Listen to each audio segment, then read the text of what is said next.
সবার জন্য উন্মুক্ত করে দিই। ওকে, তো আমি ক্লাসটা রেকর্ডও দিয়ে দিলাম যাতে করে বাকিরাও ক্লাসটা দেখতে পারে। অ্যান্ড আমরা আমাদের প্রত্যেকটা পেইড ব্যাচের প্রত্যেকটা চ্যাপ্টার যখন শুরু করি তার প্রথম ক্লাসটা আমরা সবাইকে ফ্রিতে দিয়ে দিই। তো এটাও সেই ঘাসফড়িংয়ের 27 ব্যাচের পেইড ক্লাস আমরা প্রথম ক্লাসটা সবার জন্য উন্মুক্ত করে দিব। অ্যান্ড এদিক থেকে তোমরা অনেক ভালো, তোমার 27 ব্যাচের স্টুডেন্টরা অনেক ভালো, তোমরা কখনো এটার জন্য মাইন্ড করো না, এটার জন্য কষ্ট পাও না। আগে প্যারা হইতো, ঠিক আছে, আগে অনেকে দেখা যেত যে বলতো অন্যান্য আগের ব্যাচেরা যে ভাই দিয়েন না, আমাদের ক্লাস দিয়েন না। সো আমরা প্রত্যেকটা চ্যাপ্টারের প্রথম ক্লাসটা একটি সবার জন্য আর কি উন্মুক্ত করে দিচ্ছি, এতে করে বাকিরাও দেখতে পারবে আমাদের ক্লাসগুলো কেমন, অ্যান্ড তারা জাজ করতে পারবে আলটিমেটলি। ওকে, অনেক দেরি হয়ে গেছে, অনেক আজকে ক্লাস শুরু করতে হবে। আমরা চলো শুরু করি। আমরা ঘাসফড়িং পড়তে যাচ্ছি। ঘাসফড়িংকে আমাদের ঘাসফড়িংয়ের যে বৈজ্ঞানিক নামটা আছে সেই বৈজ্ঞানিক নামটা হচ্ছে পিকিলোসেরাস পিকটাস। পিকিলোসেরাস পিকটাস, এখানে বানানটা দেখো পিওই, এটা পিওইটাকে পি উচ্চারণ করে, পিকিলোসেরাস পিকটাস। হ্যাঁ, এটা অনেকে আবার পৈকিলোসেরাস পিকটাস উচ্চারণ করে, আসলে এটা হচ্ছে পিকিলোসেরাস পিকটাস। পিকিলোসেরাস পিকটাস এটা কার বৈজ্ঞানিক নাম? এটা হচ্ছে ঘাসফড়িংয়ের বৈজ্ঞানিক নাম, ঠিক আছে। তো আজকে আমরা একদম নতুন টপিক শুরু করতেছি। সো আগের ক্লাস করা না থাকার সাথে এরকম কোনো রিলেশন নাই। ওকে, তো আমরা ঘাসফড়িং কেন পড়তেছি এটা হচ্ছে প্রথম কথা। ঘাসফড়িংকে আমরা কেন পড়তেছি, আমরা হাইড্রা কেন পড়ছি এটা এক্সপ্লেন করছিলাম, যে আমাদের 3টা প্রাণী শেখাচ্ছে, হাইড্রা, ঘাসফড়িং আর রুই মাছ, এই প্রাণীর পরিচিতি চ্যাপ্টারে। 3টা প্রাণী পড়ানোর মাধ্যমে এই বিশাল প্রাণী জগতের কিছু অংশ তোমাকে শেখানোর চেষ্টা করা হচ্ছে। কিছু অংশ বলতে নগণ্যতম অংশ তোমাকে শেখানোর চেষ্টা করা হচ্ছে আর কি, আর কিছু না। তো কেন হাইড্রা বাছাই করা হয়েছিল? কারণ নিম্ন টাইপের যে প্রাণীগুলো আছে তার মধ্যে হাইড্রা চুজ করা সব থেকে ওয়াইজ ছিল, কারণ হাইড্রা হচ্ছে সাধ্যমানিতা পাওয়া যায়, এটা মানুষের জন্য হার্মলেস, কোনো ক্ষতি করে না, ইজিলি ফাইন্ড করা যায়। এই জন্যে জেলিফিশ তো এত সহজে পাওয়া যেত না, তাই না? জেলিফিশ পাইতে গেলে সাগরে যেতে হতো, আর জেলিফিশ তো ম্যাক্সিমাম জেলিফিশই হচ্ছে হার্মফুল, তাই না, বিষাক্ত। তো সেই হিসাবে হাইড্রা ঠিক ছিল। আর ঘাসফড়িং কেন করা হচ্ছে? ঘাসফড়িং হচ্ছে প্রাণী জগতের সবথেকে বৃহত্তর যে পর্বটা, অর্থাৎ আর্থ্রোপোডা পর্ব, সেই আর্থ্রোপোডা পর্বের প্রাণী হচ্ছে ঘাসফড়িং। অ্যান্ড ইজিলি ফাইন্ডেবল, সহজেই পাওয়া যায়, ঘাস জাতীয় যে কোনো জায়গায় গেলে ঘাসফড়িং পাওয়া যায়। অ্যান্ড হার্মলেস, কোনো ক্ষতি করে না মানুষের। ওকে, ফসলের ক্ষতি করে ঘাসফড়িংগুলো পঙ্গপাল নামে পরিচিত, এবং ফসলের ক্ষতি করে, মানুষের ক্ষতি করে না। অ্যান্ড এখানে আর্থ্রোপোডা পর্ব, বৃহত্তর পর্বটা শিখাই দেওয়া যাচ্ছে। আর্থ্রোপোডার ম্যাক্সিমাম ক্যারেক্টারিস্টিক্সগুলো ঘাসফড়িং থেকে তুমি জেনে নিতে পারবা। তো ঘাসফড়িং না পড়ে যদি তোমাকে তেলাপোকা পাওয়ানো হইতো তাহলেও কিন্তু চলতো। তেলাপোকা কিন্তু আরও বেশি ফাইন্ড করা যায়। এই ঢাকা শহরের বাসাবাড়িতে কিন্তু ঘাসফড়িং খুঁজে পাওয়া যতটা কঠিন, তার থেকে সহজ হচ্ছে তেলাপোকা খুঁজে পাওয়া। বাট ঘাসফড়িং দেওয়া হয়েছে অল ওভার, চিন্তা করে ঘাস মাঠে ঘাটে পাওয়া যাবে, এটা নিয়ে তুমি জানতে পারবা। বাট তোমাদের প্র্যাকটিক্যাল কিন্তু তেলাপোকা দিয়ে করাবে, প্র্যাকটিক্যালি কিন্তু ঘাসফড়িং করানো হবে না। প্র্যাকটিক্যাল তেলাপোকা পড়াবে, তেলাপোকার পৌষ্টিকতন্ত্র পড়াবে, তেলাপোকার পৌষ্টিকতন্ত্র আলাদা করে, লালা গ্রন্থি আলাদা করে, এগুলো তোমাদের শেখাবে। ঘাসফড়িং দিয়ে পড়ানো হবে না, তেলাপোকা দিয়ে পড়ানো হবে। কারণ মোরওভার তেলাপোকা আর ঘাসফড়িংয়ের ক্যারেক্টারিস্টিক্স মোটামুটি সেম। তো আমরা অলরেডি জেনে গেছি ঘাসফড়িং কোন পর্বের প্রাণী। ঘাসফড়িং হচ্ছে আর্থ্রোপোডা পর্বের প্রাণী। আর্থ্রোপোডা পর্বের এই প্রাণীর সংখ্যা পুরো পৃথিবীতে 20,000। পুরো পৃথিবীতে ঘাসফড়িংয়ের কতগুলো প্রজাতি পাওয়া যায়? পুরো পৃথিবীতে ঘাসফড়িংয়ের প্রজাতি সংখ্যা পাওয়া যাচ্ছে 20,000 প্রজাতি। 20,000 প্রজাতি ঘাসফড়িংয়ের আছে সারা পৃথিবীতে। তাহলে সারা পৃথিবীতে ঘাসফড়িংয়ের কতগুলো প্রজাতি পাওয়া যাচ্ছে? 20,000 প্রজাতি পাওয়া যাচ্ছে। কিন্তু বাংলাদেশে পাওয়া যায় মাত্র 20 প্রজাতি।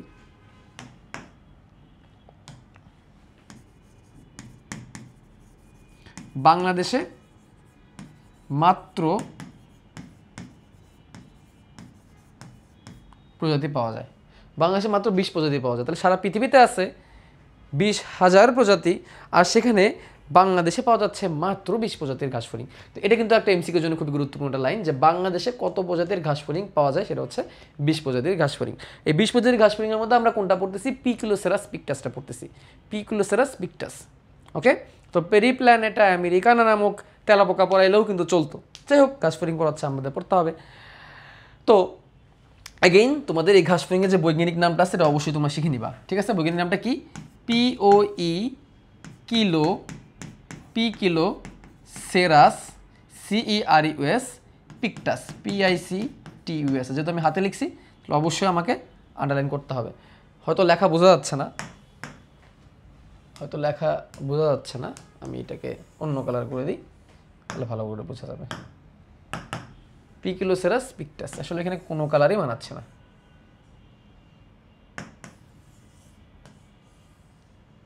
এটাকে আমরা হ্যাঁ তুলে দিই।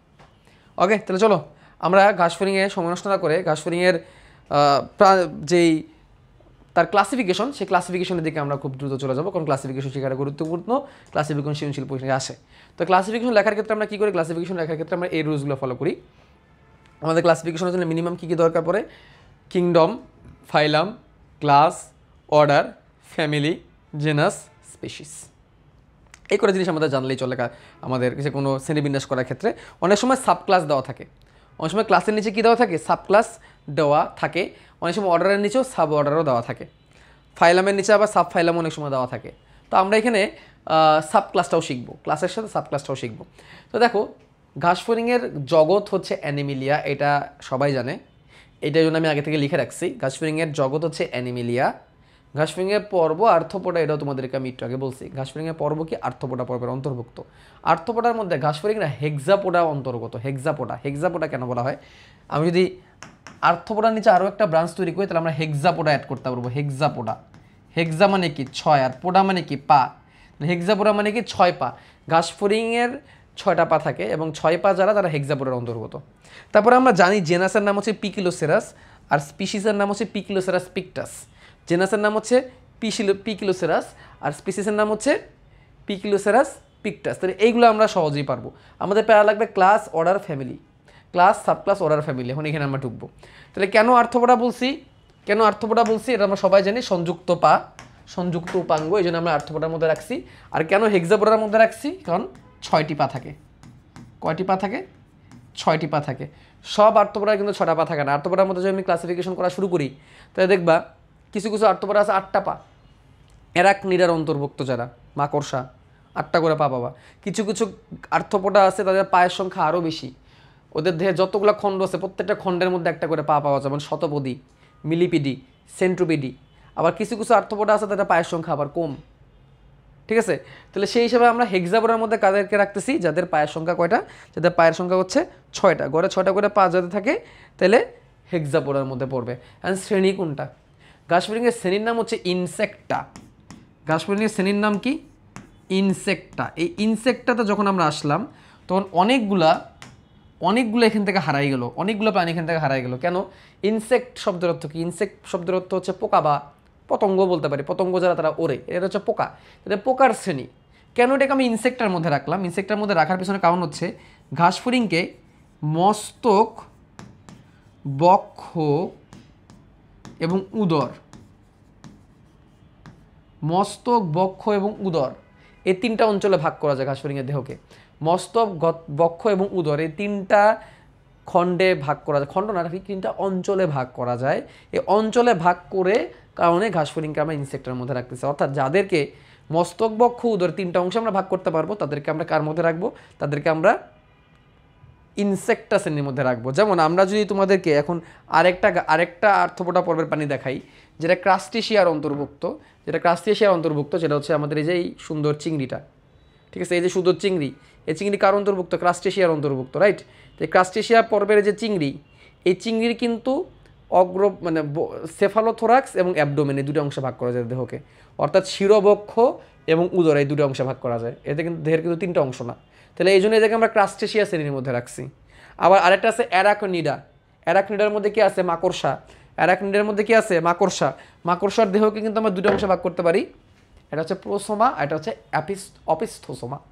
কিন্তু যাদেরকে 3টা অংশে ভাগ করতে পারতেছি, মস্তক, বক্ষ, উদর 3টা অংশে ভাগ করতে পারতেছি, তাদেরকে আমরা কার মধ্যে রাখতেছি, ইনসেক্টা শ্রেণীর মধ্যে রাখতেছি।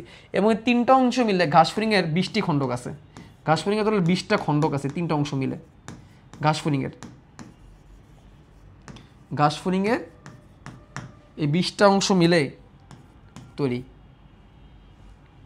20টি অংশ ঘাসফড়িংয়ের যে কয়টা অংশ পাওয়া যাচ্ছে, 20টি অংশ পাওয়া যাচ্ছে। ওকে, আচ্ছা, এরপর আমরা ক্লাসের সাথে একটু সাব ক্লাসের ভিতরে ঢুকবো। কার ভিতরে ঢুকবো, সাব ক্লাস। ঘাসফড়িংয়ের কী পাওয়া যায়, সাব ক্লাস পাওয়া যায়। সাব ক্লাসের মধ্যে কি দেখো, 3 খণ্ড বিশিষ্ট যারা আছে তারা ইনসেক্টার মধ্যে পড়ছে, দ্যাটস ফাইন। বাট 3 খণ্ড হইলেই যে সবার ডানা থাকবে ব্যাপারটা এরকম না। 3 খণ্ডের মধ্যে যাদের ডানা আছে, যেমন ঘাসফড়িং উঠতে পারে, তার ডানা আছে, এই ঘাসফড়িং যারা উঠতে পারে বা যাদের ডানা আছে তাদেরকে টেরিগোটার মধ্যে রাখা হয়। কি এর মধ্যে, টেরিগোটা। কাদেরকে রাখা হয়, টেরিগোটা। টেরিগোটা। কেন? উঠতে সক্ষম। টেরিগোটার মধ্যে কেন রাখছি? কারণ উঠতে সক্ষম। দেখো তোমাকে বলতে পারবা টেরিয়ন শব্দের অর্থ কি? টেরিয়ন, এটা তোমাদের ব্রায়োফাইটা টেরিডোফাইটা চ্যাপ্টারে আমি পড়াবো। দেখো ব্রায়োফাইটা টেরিডোফাইটা নামে একটা চ্যাপ্টার আছে তোমাদের উদ্ভিদবিজ্ঞানে, উদ্ভিদবিজ্ঞানের 6ষ্ঠ অধ্যায়ে। ব্রায়োফাইটা টেরিডোফাইটা, ব্রায়োফাইটা হচ্ছে মস আর টেরিডোফাইটা হচ্ছে ফার্ন। টেরিডোফাইটা শব্দটা আসছে, ফাইটা মানে উদ্ভিদ, টেরিডোফাইটা। আমি একটু অন্য চ্যাপ্টার মানে টপিক থেকে তোমাদের বোঝাচ্ছি। তোমাদের একটা চ্যাপ্টার আছে যার নাম হচ্ছে টেরিডোফাইটা, বানানটা যদি ভুল না করে থাকি। তাহলে ফাইটা মানে তো উদ্ভিদ, আর টেরিডো শব্দ আছে টেরিয়ন থেকে। টেরিয়ন, টেরিয়ন মানে হচ্ছে পক্ষল বা পাখা বা ডানা। তাহলে এখানে আমরা এই টেরিয়ন শব্দটা পাচ্ছি। টেরিয়ন, টেরিয়ন শব্দের অর্থ হচ্ছে ডানা। টেরিয়ন শব্দের অর্থ কি? ডানা। তা টেরিয়ন উঠতে সক্ষম, টেরিয়ন ডানা বিশিষ্ট। তাহলে যে সকল ঘাসফড়িংয়ের দেহে ডানা আছে, যে সকল ঘাসফড়িংয়ের দেহে যে সকল ইনসেক্টার দেহে, ঘাসফড়িংয়ের না ঠিক, যে সকল ইনসেক্টার দেহে ডানা আছে তাদেরকে আমরা কিসের মধ্যে রাখবো? টেরিগোটার মধ্যে রাখবো। কিসের মধ্যে রাখবো? টেরিগোটা এর মধ্যে রাখবো।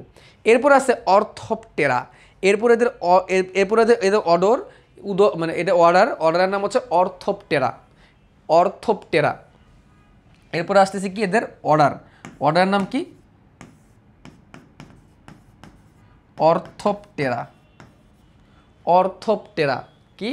অর্থপটেরা, যাদের অনেক শক্ত পা এবং শক্ত ডানা থাকে। যাদের শক্ত পা এবং শক্ত ডানা আছে, তোমাদের বইয়ে বলছে 2 জোড়া ডানা, শুধু 2 জোড়া ডানা না। অর্থোপেডিক্স কখন বলে? অর্থ আসলে হাড্ডি গুড্ডিকে ইন্ডিকেট করে। যখন কোনো ব্যক্তির হাড় ভেঙে যায় তখন সে কোন ডাক্তারের কাছে যায় বলো তো? হাড় ভাঙা রোগী কোন ডাক্তারের কাছে যায়? হাড় ভাঙা রোগী যায় হচ্ছে অর্থোপেডিক ডাক্তারের কাছে। কোন ডাক্তারের কাছে? অর্থোপেডিক ডাক্তারের কাছে। অর্থ মানে শক্ত। তাহলে শক্ত ডানা এবং শক্ত পা, শক্ত পা এবং শক্ত ডানা থাকবে। শক্ত পা ও শক্ত 2 জোড়া ডানা যাদের থাকবে, 2 জোড়া ডানা যাদের থাকবে তাদেরকে কার মধ্যে রাখা হবে? অর্থপটেরার মধ্যে রাখা হবে। এবার আসি ফ্যামিলি। এই ফ্যামিলিতে এসে তোমরা জানো প্রত্যেকটাই অনেক বেশি ডাইভার্স হয়ে যায়। প্রত্যেকটা প্রাণী অনেক বেশি ডাইভার্স হয়ে যায়। ডাইভার্স মানে কি? অনেক বেশি ছড়ায় যায়, অনেক বৈচিত্র্য এখান থেকে আসা শুরু করে। এই ফ্যামিলি থেকে অনেক চেঞ্জ আসে। যেমন আগে এক সময় ঘাসফড়িংয়ের একটা ফ্যামিলি দেওয়া ছিল যার নাম ছিল অ্যাক্রিডিডি। যার নাম কি ছিল? অ্যাক্রিডিডি। তারপরে এখন যে ঘাসফড়িংয়ের এটা আমাদেরকে পড়ানো হয় তার নাম হচ্ছে পিরগোমরফিডি। কি নাম? পিরগোমরফিডি। তাহলে এখন আমরা যে ফ্যামিলিটা পড়তেছি তার নাম কি? পিরগোমরফিডিএই। এবং তোমরা আগে জেনে আসছো ফ্যামিলির নামে শেষে কী থাকে? ডিএই, ডি থাকে নর্মালি, ম্যাক্সিমাম ক্ষেত্রে আর কি। তাহলে পিরগোমরফিডি কখন? যখন এদের রঙিন, যখন এদের দেহের কালার রঙিন হয়। যখন এদের দেহের কালার কখন হয়? রঙিন হয়, রঙিন ঘাসফড়িং। তাহলে আমাদের বইয়ের মধ্যে যেই ঘাসফড়িংটাকে শেখানো হচ্ছে এটা কেমন? এটা রঙিন টাইপের ঘাসফড়িং, এটা হচ্ছে পিরগোমরফিডি। আগে যেই ঘাসফড়িংটা আমাদের আগে সিলেবাস আরেকটা ছিল এখানে, অ্যাক্রিডিডি। এটা একটু জেনে রাখো। আগে একটা ছিল পড়াতো অ্যাক্রিডিডি পড়ানো হতো, আগে অ্যাক্রিডিডি পড়ানো হতো। এদের সাধারণত অ্যান্টেনাগুলো একটু খাটো হতো, ছোট অ্যান্টেনা বিশিষ্ট হতো। হ্যাঁ, ওটা এখন আর পড়ানো হয় না, বাট জেনে রাখো আগে আরেকটা ফ্যামিলি আমাদের পড়ানো হতো, আগের এডিশনের বইগুলোতে আছে, সেটা হচ্ছে অ্যাক্রিডিডি। সে অ্যাক্রিডিডি এখন আমাদের পড়ানো হয় না। তারপর আছে কি? তারপর আছে পিকিলোসেরাস। পিকিলোসেরাস কেন? অনেক জেনাস হইতে পারে, আমি একটু পরে তোমাদের দেখাবো। এই পিরগোমরফিডির আন্ডারে অনেক রকমের জেনাস থাকতে পারে, বাট আমাদের পিকিলোসেরাস পড়াচ্ছে কেন? এটা গ্রীষ্মমণ্ডলীয় অঞ্চলে বেশি হয়। এটা কি? গ্রীষ্মমণ্ডলীয় অঞ্চলে বেশি হয়, এই কারণে এটা গ্রীষ্মমণ্ডলীয় অঞ্চলে এটা বেশি হয়। গ্রীষ্মমণ্ডলীয় অঞ্চলে এই ঘাসফড়িংটা বেশি পাওয়া যায়। তাহলে আমরা যে অঞ্চলে থাকি, এবং এদের গায়ে কিন্তু ডোরাকাটা দাগ থাকে। আর পিকিলোসেরাস পিকটাস কেন? কারণ এদের দেহে ডোরাকাটা ডট দাগ থাকে, এই জন্য পিকিলোসেরাস পিকটাসটা। পিকটা শব্দের অর্থ হচ্ছে, পিকটা শব্দের হচ্ছে পিকচার থেকে, এর অর্থ হচ্ছে এদের গায়ে পেইন্টেড থাকে। এটা কেমন? পেইন্টেড ঘাসফড়িং। পিকসেরাস পিকটাসটার সাথে আমরা কী হিসাব করতে পারি? পিকচার হিসাব করতে পারি। পিকচার মানে কি? পেইন্ট, এই জন্য এটাকে পেইন্টেড ঘাসফড়িং মনে হয়, পেইন্টেড গ্রাসহপার বলা হয় এগুলাকে, পেইন্টেড গ্রাসহপার। মানে এগুলোকে দেখলে মনে হয় কি এদের ঘাসফড়িংয়ের গায়ে সুন্দর করে চিত্র আঁকায় রাখছে, এত সুন্দর রঙিন হয়, এত রঙিন হয়, এবং এটা উজ্জ্বল হলদে সবুজ এবং রঙিন বর্ণের হয়। এটা শুধুমাত্র একটা বর্ণ না, এটা কেমন হয় আমি এখন যেটা পড়লাম পিকিলোসেরাস পিকটাস, বা এটাকে আমরা পিপিকটাসও বলতে পারি। এটা কেমন হয়, এটা উজ্জ্বল হলদে সবুজ পাশাপাশি রঙিন। শুধু উজ্জ্বল না, হলদে সবুজ এবং রঙিন বর্ণের হয়, শুধু উজ্জ্বল না, হলদে সবুজ এবং রঙিন বর্ণের হয়। দেখো এই হচ্ছে ঘাসফড়িংয়ের শ্রেণীবিন্যাস। এবার এই শ্রেণীবিন্যাস থেকে কি আমাদের সব পড়তে হবে? মোটামুটি আসলে অ্যাডমিশন টেস্টের যদি কথা বলি, অ্যাডমিশন টেস্টের কথা বলে সবই পড়তে হবে। দেখো অ্যাডমিশন টেস্টে কোনো ফিক্স সিলেবাস নাই, অ্যাডমিশন টেস্টের কোনো ফিক্স সিলেবাস নাই। একাডেমিকের ক্ষেত্রে অনেক ধরনের সাজেশন, শর্ট সাজেশন পড়া যেতে পারে। বোর্ডে এ প্লাস পাওয়ার জন্য অনেক শর্ট সাজেশন তুমি চাইলে পড়তে পারো। বাট ভাই একটা কথা মাথায় রাখবা,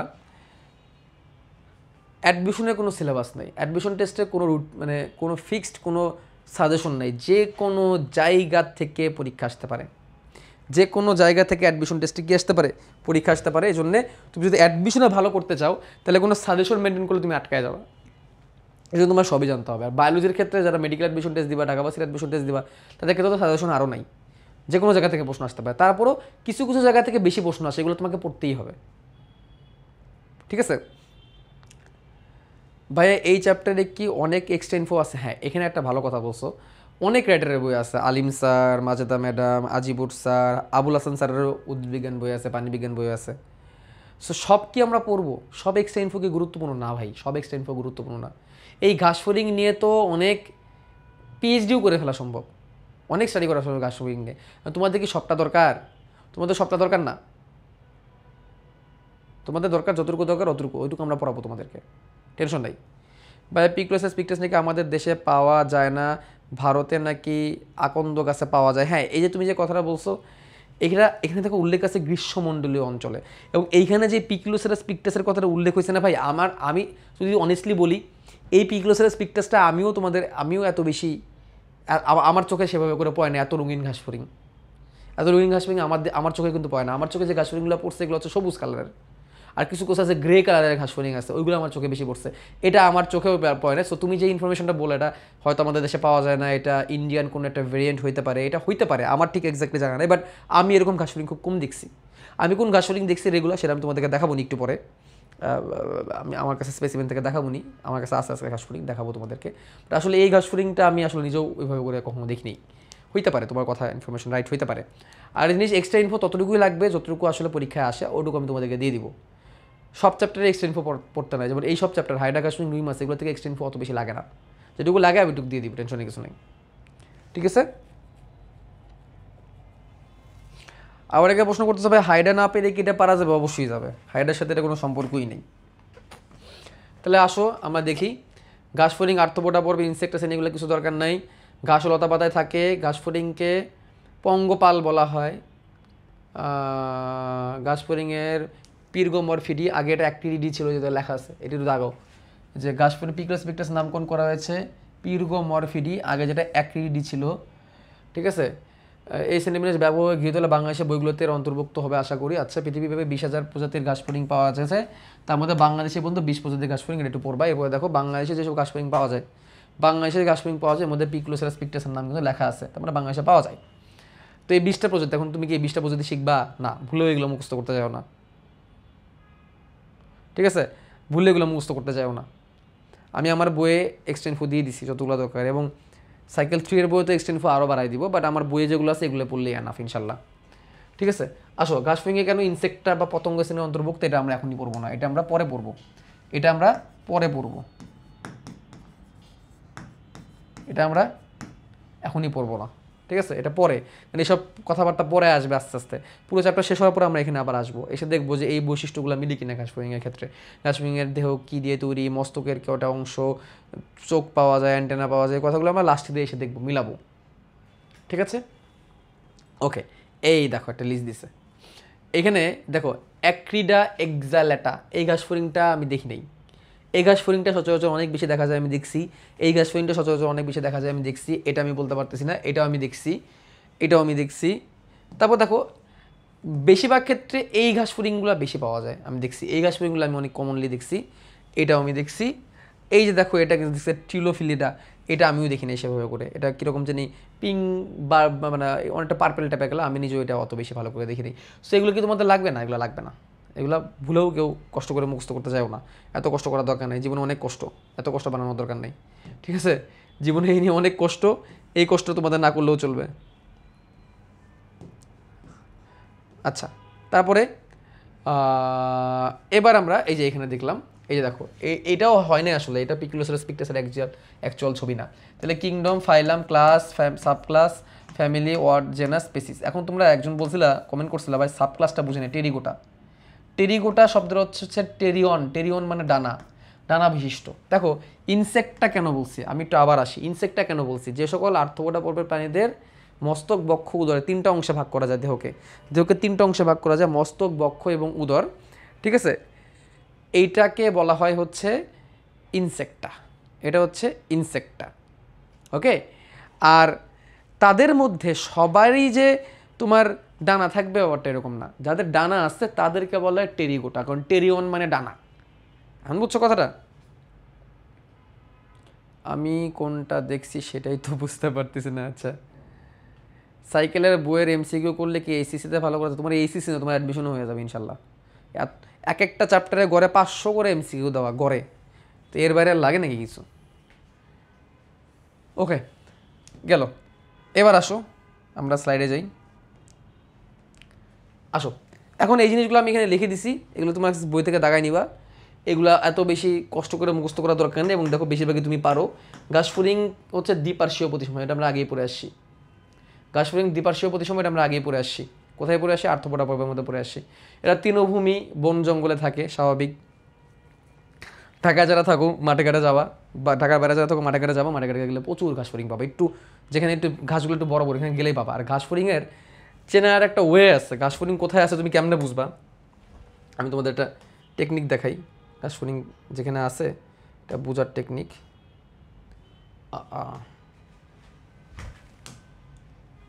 ঘাসফড়িং কোথায় আছে এটা কেমনে বুঝবা, আমি তোমাকে একটা টেকনিক শেখাই, একটা সাউন্ড, হ্যাঁ, এটা সাউন্ড, ওই সাউন্ড দিয়ে তুমি যাইতে পারবা। GRASHOPPER, গ্যাসোপার। গ্যাসোপার লিখে আমি গুগলে সার্চ করলাম, গ্যাসোপার লিখে গুগলে সার্চ করার পরে দেখবা এই যে দেখো গুগলে ঘাসফড়িং চলে আসবে, এবং এইখানে দেখবা একটা ইমেজ আসবে, এই যে এখানে দেখো এই যে এই জায়গাটায় একটা সাউন্ডের মতো একটা ইমেজ দেওয়া আছে, এখানে একটু ক্লিক করবা, খেয়াল করো।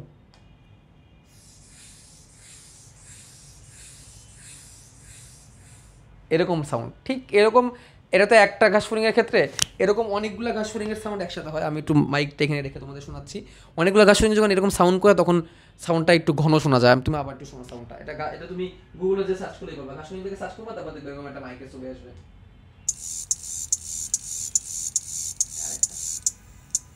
ইন্টারেস্টিং জিনিস শেখাইলাম তোমাদেরকে।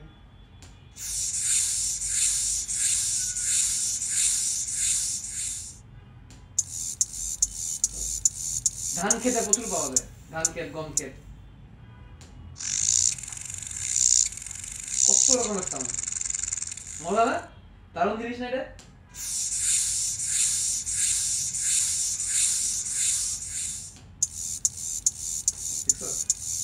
মজা জিনিস।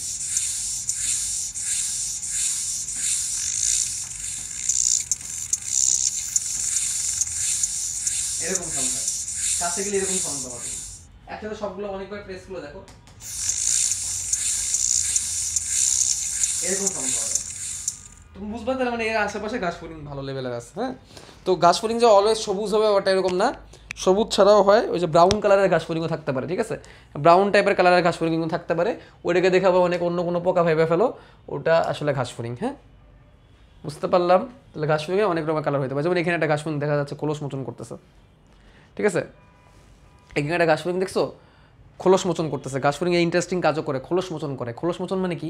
একটা বাচ্চা ঘাসফড়িং পূর্ণাঙ্গ হওয়ার সময় 5 বার খোলস মোচন করে। সাপ যেরকম তার খোলস মোচন করে, ঘাসফড়িংয়ে তার খোলস মোচন করে। বাচ্চা অবস্থা থেকে পূর্ণাঙ্গতা লাভ করা পর্যন্ত প্রায় 2 থেকে 3 মাসের মধ্যে সে 5 বার তার দেহের খোলসটাকে বদলায়। 5ম বার খোলস বদলানোর পরে সেটা একটা পূর্ণাঙ্গ ঘাসফড়িংয়ে পরিণত হয়। তেলাপোকাও করে। এই যে দেখো খোলস, এই যে যেটা বের করে দিচ্ছে সাদাটা, এটা হচ্ছে তার খোলস, এটা হচ্ছে নতুন একটা ঘাসফড়িং বের হচ্ছে। ঠিক আছে। ঘাস ফড়িংয়ের রূপান্তরটা কেমন জানো? ঘাস ফড়িংয়ে কিন্তু লার্ভা হয় না। লার্ভার কথা মনে আছে? পানির বিভিন্নতা শ্রেণীবিন্যাস চ্যাপ্টারে তোমার থেকে পড়াইছিলাম, হ্যাঁ মনে আছে? পানির বিভিন্নতা শ্রেণীবিন্যাস চ্যাপ্টারে লার্ভা কি? লার্ভা হচ্ছে এমন একটা দশা যে দশাটা পূর্ণাঙ্গ না, পূর্ণাঙ্গ থেকে দেখতে সেমও না, দেখতে একদমই ভিন্ন, কিন্তু সে আবার নিজের মতো করে নিজে বসবাস করতে পারে, সে অন্য কারোর উপর ডিপেন্ডেন্ট না, নিজে নিজে বসবাস করতে পারে, একটা সময় পূর্ণাঙ্গ হয়ে যায়। যেমন ব্যাঙাচি দেখতে আর ব্যাঙের চেহারা একদমই ডিফারেন্ট। বাট ঘাস ফড়িং এরকম না। ঘাস ফড়িং ডিম ফুটে যখন হয় তখন ছোট্ট ঘাস ফড়িংটা দেখতে একটা বড় ঘাস ফড়িংয়ের চেহারার মতোই থাকে। তার ডানা থাকে না, তার পাগুলো অত বেশি শক্ত থাকে না, সাইজে ছোটো থাকে, বাট দেখতে সেম টু সেম ঘাস ফড়িংয়ের মতোই থাকে। ওটাকে বলা নিম্ফ। কী বলা? নিম্ফ, লার্ভা না, নিম্ফ। তো নিম্ফ 1 খোলস মোচন করে হয় নিম্ফ 2, নিম্ফ 2 তার খোলস বদলায় হয় নিম্ফ 3, নিম্ফ 3 তার খোলস বদলায় হয় নিম্ফ 4, নিম্ফ 4 তার খোলস বদলায় হয় নিম্ফ 5, আর নিম্ফ 5 পঞ্চমবার খোলস বদলায় হয় একটা পূর্ণাঙ্গ ঘাস ফড়িং। 5 বার খোলস বদলায় সে। এটা আবার পড়াবো তোমাদেরকে। তো তোকে খোলস বদলাচ্ছে।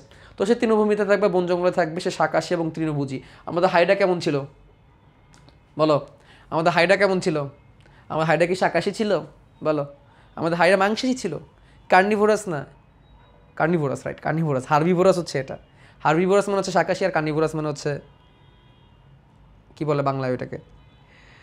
তো আরও একটা মজার জিনিস তোমাদেরকে বলি, হাইডা থেকে মনে পড়লো, হাইডার সময় বলতে ভুলে গেছিলাম, সেদিন অফলাইনে বলতেছিলাম মোহাম্মদপুরে, কত ক্লাসে মোহাম্মদপুরে অফলাইনে যখন আমি এই হাইডা পড়াচ্ছি এখন ওদেরকে, হাইডা একটা ব্যাচে হাইডা শেষ প্রায়। তো ওদেরকে বলতেছিলাম হাইডা কিন্তু প্রথম স্তরের খাদক না। আমি ছোটোবেলায় কী ভাবতাম জানো? যেটা সাইজে ছোটো হবে সেটা মানে প্রথম শ্রেণীর খাদক, আর যেগুলো সাইজে বড় তাহলে দ্বিতীয় শ্রেণীর বা তৃতীয় শ্রেণীর খাদক। বড় বড় মাছ তৃতীয় শ্রেণীর খাদক, ছোটো ছোটো মাছ প্রথম শ্রেণীর খাদক।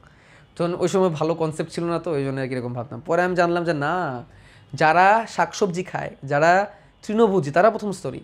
অর্থাৎ প্রথম স্তরের খাদকরা উৎপাদক খাবে, অর্থাৎ ঘাস লতা পাতা সবুজ জিনিস খাবে। উৎপাদক মানে কি? সবুজ উদ্ভিদ।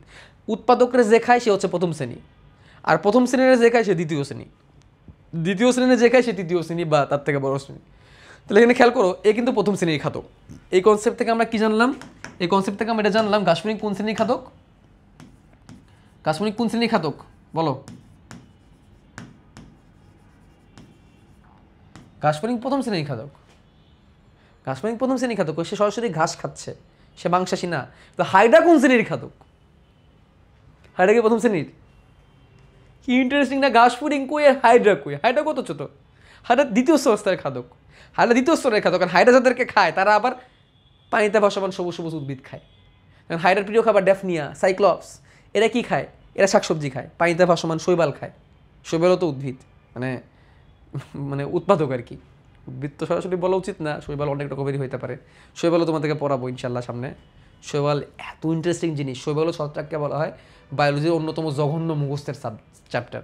অনেক বেশি মুখস্থ করা লাগে এই চ্যাপ্টারটা, শৈবাল ও ছত্রাকে। খুবই জঘন্য বলে সবাই এটাকে। আমার কাছে এটা সব থেকে ফেভারিট। না, আমার কাছে তুমি শৈবাল ছত্রাক পড়ার পরে তুমি ফ্যান হয়ে যাবো শৈবাল ছত্রাকের ইনশাল্লাহ। ঠিক আছে? তো হাইড্রা মাংসাশী, হাইড্রা দ্বিতীয় স্তরের খাদক। ঠিক আছে? তো আমাদের ঘাস ফড়িং প্রথম স্তরের খাদক। তো যাই হোক, ঘাস ফড়িং গড়ে 8 সেন্টিমিটার পর্যন্ত লম্বা হয়। এটা মুখস্থ রাখতে হবে, ব্যাপারটা এরকম না, জাস্ট মনে রাখো গড়ে 8 সেন্টিমিটার পর্যন্ত লম্বা হয়। এগুলো মুখস্থ অত বেশি পরীক্ষা আসে না। যেটা আসতে পারে সেটা হচ্ছে প্রতিকূল আবহাওয়া, যখন ধরো হঠাৎ করে অনেক ঝড় আসছে। আর একটা জিনিস, মজার জিনিস কি জানো? ঘাস ফড়িংরা অনেকটা, এদের স্পাইডার সেন্স আছে। মানে আমরা স্পাইডারম্যান মুভি দেখছি না, আমরা স্পাইডারম্যান মুভিতে কি জানছি? স্পাইডার সেন্স, মানে দূর থেকে কোনো শত্রু আসলে স্পাইডার সেন্স করতে পারে। স্পাইডারম্যান মুভিতে দেখছি না আমরা? তো ঘাস ফড়িংয়ের এরকম একটা সেন্স আছে যে দূরে যদি বৃষ্টি হয় কোথাও, তুমি গেলে দেখছো বৃষ্টি আসার আগে ফড়িং, ফড়িং উঠতে থাকে। এরকম কি কখনো দেখছো? অনেক ফড়িং উঠতে থাকে এবং ওরা দেখে বলে বৃষ্টি আসতে পারে। গ্রামগঞ্জে কিন্তু এরকম এখনও আছে। কিন্তু তুমি ঘাস ফড়িংয়ের সেন্স করতে পারে যে অনেক দূরে বৃষ্টি হচ্ছে। ওরা আসলে এনভায়রনমেন্টের চেঞ্জটা খুব ভালো ডিটেক্ট করতে পারে। যেমন ঘাস ফড়িং কিন্তু পেট দিয়ে শুনে। এটা আবার কেমন কথা? পেট দিয়ে শুনে মানে ঘাস ফড়িংয়ের উদর বা পেটের 11টা খণ্ড, এবং আগেও বলছি না? ঘাস ফড়িংয়ের পেটের যে 11টা খণ্ড, তো এর 11টা খণ্ডের মধ্যে প্রথম যে খণ্ডটা, ওটার নাম হচ্ছে টিম্পেনাম। ওই টিম্পেনাম দিয়ে সে শ্রবণ করে, অর্থাৎ সে পেটের প্রথম খণ্ড দিয়ে শোনে। আর ওর যে বড়টা অ্যান্টেনা আছে না, এই বিশাল বড় অ্যান্টেনা, সবার যে বড় হবে তা না, অনেকের ছোট, বাট বিশাল, আমরা যেটা পড়তেছি অনেক বড় অ্যান্টেনা, এবং এই অ্যান্টেনা দিয়ে সে অনুভব করতে পারে। আমাদের অ্যান্টেনা, আমরা যে অ্যান্টেনা ইউজ করি, মানে আমরা অ্যান্টেনা ইউজ করি বলতে টাওয়ার আর কি, বা রেডিওতে অ্যান্টেনা থাকে, বা ডিশ অ্যান্টেনা থাকে, বা স্টারলিংক, স্টারলিংকের যে কিট ওইটা কি একটা অ্যান্টেনাই তো না? অ্যান্টেনা কী করে? রিসিভ করে। অ্যান্টেনা কী করে? রিসিভ করে। অ্যান্টেনা লম্বা করে দিত আগের সময় ফোনে, রেডিওতে, কেন? যাতে সহজে ধরতে পারে। তাহলে অ্যান্টেনার কাজ কি? রিসিভ করা, কোনোটা সিগন্যাল রিসিভ করা। তো ঘাস ফড়িংয়ের যে অ্যান্টেনা আছে সেই অ্যান্টেনা স্বাদ উদ্দীপনা, ঘ্রাণ উদ্দীপনা রিসিভ করতে পারে। পরিবেশের আবহাওয়ার যদি কোনো তারতম্য হয় এটা সে সহজে বুঝতে পারে। দূরে অনেক জায়গায় বৃষ্টি হচ্ছে সেটা সে ডিটেক্ট করতে পারে। ঝড় আসছে সেটা সে বুঝতে পারে। তো এই সেন্সটা খুব স্ট্রং। তখন সে ঝড়টা আসার আগেই খুব দ্রুত লাফায় লাফায় ওই পরিবেশে ত্যাগ করতে চায়। ঘাস ফড়িং তো ছোটো, ঝড় আসলে সে বাঁচবে। যত চেষ্টা করো কামড়ায় ধরে রেখে, কামড়ায় বলতে সে পা দিয়ে যদি শক্ত করে কোনো ঘাসকেও ধরে রাখে তারপরে কিন্তু সে বাঁচতে পারবে না ঝড় আসলে। কিন্তু সে ঝড় আসলে ঝড়ের পরিবেশটা ত্যাগ করার জন্য, ঝড় যদি কাছাকাছিও চলে আসে বা ঝড়ের মধ্যে সে যদি পড়েও যায়, সে এত দ্রুত লাফায়, এত দ্রুত লাফায়, এত দ্রুত লাফায় যে সে দিনে 15 কিলোমিটার পর্যন্ত লাফায় যেতে পারে প্রতিকূল পরিবেশে। তো প্রতিকূল পরিবেশে সে অনেক বেশি মাইগ্রেশন করে। মাইগ্রেশন করা মানে কি? স্থান ত্যাগ করা। এবং সে 15 কিলোমিটার পর্যন্ত লাফিয়ে যেতে পারে। এবং লাফিয়ে যাওয়ার জন্য তার লাফিয়ে পা থাকে। কি পা থাকে? লাফিয়ে পা। লাফিয়ে পা, এটাকে বলে সল্টেটোরিয়াল লেগ। সল্টেটোরিয়াল লেগস। লেগস মানে পা, আর সল্টেটোরিয়াল পা মানে হচ্ছে লাফিয়ে পা। সল্টেটোরিয়াল মানে হচ্ছে লাফানো। ঘাস ফড়িংয়ের তো তিন জোড়া পা, এর মধ্যে পেছনের যে জোড়া, এই পেছনের জোড়া পা অনেক শক্ত হয়, এগুলোকে লাফিয়ে পা বলে বা সল্টেটোরিয়াল লেগস বলে। লাফিয়ে পা বা সল্টেটোরিয়াল পা এক জোড়া আছে, এরা দেশে জোরে জোরে লাফাইতে পারে, দিনে 15 কিলোমিটার পর্যন্ত সে দৌড়াইতে পারে। কিছু কিছু প্রজাতি আছে দিনে নাকি 20-25 কিলোমিটার পর্যন্ত দৌড়াইতে পারে। আর নর্মালি একদিনে সে 2-3 কিলোমিটার, তার জন্য দৌড়ানো বা হাঁটা বা উড়ায় তার জন্য কোনো বিষয়ই না। তাহলে যখন প্রতিকূল পরিবেশ থাকে তখন সে অনেক বেশি মাইগ্রেশন করে, স্থান ত্যাগ করে ওই জায়গাটা সে খুব দ্রুত ত্যাগ করে এবং সে প্রায় 15 কিলোমিটার পর্যন্ত দিনে দৌড়াইতে পারে, লাফাইতে পারে, উঠতে পারে। ডানা তো আছে, ঠিক আছে। তো এটা বলছি যে নিম্ফ অবস্থা থেকে পূর্ণাঙ্গ হইতে সে 5 বার খোলস বদলের মাধ্যমে পরিণত ঘাস ফড়িংয়ে রূপান্তর হয়। এটা পরে আবার আসবে। আচ্ছা, একজন প্রশ্ন করছে ভাই পরিযায়ী মানে কি? মাইগ্রেশন মানে কি বলো? অনেকবার লাভ দিয়ে ভাইয়া নাকি এক লাফ? এক লাফে নাকি 15? এই তুই পাগল নাকি রে? এই পাগল নাকি? এক লাফে 15 কিলোমিটার? এক লাফে যদি 15 কিলোমিটার যায় তাহলে বাঘের থেকেও সে বেশি পাওয়ারফুল হবে। কি রে ভাই তোরা, এক লাফে কেমনি 15 কিলোমিটার যাবে? কয়েকবার লাফায় লাফায় লাফায় অনেকবার লাভ দিয়ে 15 কিলোমিটার, এক লাফে কি রে ভাই? কমন সেন্স আর ননসেন্স খাই ফেলছিস নাকি তোরা? হ্যাঁ, আচ্ছা, এটা একটা ক্লিপ হবে, এটা একটা মিম ক্লিপ হইতে পারে, ঠিক আছে? কি রে ভাই, কী সব কমেন্ট এগুলো? আচ্ছা, তো খোলস মোচন করে 5 বার খোলস মোচন করে পূর্ণাঙ্গ হয়, এটা পরে আবার আসবে। সো এই কথাগুলো বইয়ে আসছে, আমি বইয়ের লাইনগুলোকে এখানে সুন্দর করে সাজাই দিছি, ঠিক আছে। আরেকজন কমেন্ট করছে আল্লাহ দুনিয়া সম্ভব। হ্যাঁ, আল্লাহ যদি ক্ষমতা দেয় তাহলে অবশ্যই সম্ভব, অবশ্যই পারবে। ঘাস ফড়িং তো মানে এক লাফে যেতে পারবে, আল্লাহ চাইলে তো সবই সম্ভব। আচ্ছা, তো এখানে এই কথাগুলোই বলছে, নিচে এত কিছু লাগবে না, আমরা জাস্ট এটুকুই পড়বো যে প্রতিকূল পরিবেশে, প্রতিকূল আবহাওয়ায় ঘাস ফড়িং বিপুল সংখ্যক পরিযায়ী হয়, তখন তারা দিনে 15 কিলোমিটার মধ্যে যেতে পারে। একজন জিজ্ঞেস করছিল ভাই পরিযায়ী মানে কি? পরিযায়ী মানে মাইগ্রেশন, স্থান ত্যাগ করা। আচ্ছা, মজা করে কইছো, ওকে ঠিক আছে, আমি মজা করলাম, জাস্ট জোকিং। ওকে, সে হচ্ছে তৃণভোজী বা শাকাশী, সে আর হাইডারের মতো মাছ মাংস খাইতে পারে না, আফসোস। ওকে, আর তো কিছু না, এই তো এইটুকুই, আর কিছু না। তরুণ ঘাস ফড়িং পূর্ণাঙ্গদের মধ্যে নির্দিষ্ট ওকে 2-1 বার খোলস মোচনের পর একটু শক্ত হলে উদ্ভিদের খাবার গ্রহণ করতে পারে, ঠিক আছে। ঘাস ফড়িং যখন ছোটো থাকে, ডিম থেকে ফোটার পরই নিম্ফ অবস্থায় ঘাস ফড়িং চারপাশের যে কোনো ছোটো ছোটো সহজপাচ্য ঘাস, নতুন কোমল শাখা পোশাখা খায়, নরম জিনিস খায়। আর 2-3 বার খোলস মোচন করার পর তারপর তারা শক্ত জিনিস খাওয়া শুরু করে। যাই হোক, তো এইগুলা লাগবে না, এখানে জাস্ট শাকাশি কথাটা জানলেই চলবে। ওকে, তারপরে ঘাস ফড়িংয়ের অঙ্গসংস্থান। ঘাস ফড়িংয়ের অঙ্গসংস্থান, ঘাস ফড়িংয়ের দেহ সরু, লম্বাটে, বেলুনাকার, দ্বিপার্শ্বীয় প্রতিসময়, এখানে এই কথাই লাগবে, আমরা দেখছি। লম্বায় 8 সেন্টিমিটার পর্যন্ত লম্বা হতে পারে, দাগায় রাখো। দেহের কালার ফালার এগুলো দরকার নাই, ঠিক আছে, কালার টালার লাগবে না। এবারে আমরা আসি ঘাস ফড়িংয়ের এই পুরো দেহের স্ট্রাকচারটা। আমাদের কি ঘাস ফড়িং আঁকাইতে হবে? নো, ঘাস ফড়িং আঁকাইতে হবে না। ওকে, কেউ ভুলেও ঘাস ফড়িং আঁকানো ইয়ে করতে যাবো না, যেগুলো আঁকানো লাগবে সেগুলো শিখবো আমরা। ওকে, এটাও একটা ঘাস ফড়িং, বাই দ্য ওয়ে, এটাও একটা ঘাস ফড়িং। অ্যান্ড এটা অন্যটা প্রজাতি, ইন্টারনেটে যেটা পাইছি এটাই বসাই দিছি আর কি। ইন্টারনেটে সবুজটা দিয়ে পাই নেই, ছবি ভালো, এটাই বসাই দিছি। খেয়াল করো ডানাটা কি কত বড়, এই ডানাটা কি এত বড়, এই ডানাটা কিন্তু অত বড় না। দেখো ডানা কত ছোটো, কত ছোটো ডানা, দেখছো? ডানাটা কিন্তু অত বড় না, ছোটো ডানা। তো এইটার পুঞ্জাক্ষী বা চোখ দুটা এরকম চোখ থাকা, এরকম দুটো চোখ থাকে, এরকম দুটো চোখ, হ্যাঁ, এদিকে একটা দুটো চোখ এগুলোকে পুঞ্জাক্ষী বলে। এক জায়গায় অনেকগুলা চোখ, মানে পুঞ্জাক্ষী মানে কি, অনেকগুলো অক্ষী, অনেকগুলো লেন্স। এর একটা চোখে 2000 লেন্স, এর দুটো চোখ এদিকে একটা, একটা চোখে 2000টা লেন্স, 2000, একটা লেন্স আবার একটা চোখের মতো কাজ করে, এই জন্য এটাকে বলে পুঞ্জাক্ষী, পুঞ্জযোগ অক্ষী। এটা কি, এটা তো তেলাপোকার ভাইয়ের মতো লাগতেছে। আরে তোরা কি আজকে খুব মজার মুডে আছিস নাকি রে? সেই মজা করতেছিস দেখা যাচ্ছে। হ্যাঁ, তেলাপোকার ছোট ভাই। হ্যাঁ, ওকে, তো দেখো এদের দেহটাকে 3টা অংশে ভাগ করা যায়। আমরা একটু এই ছবিটা একটু আগে বিস্তারিত দেখার চেষ্টা করি। 3টা অংশে ভাগ করা যায়।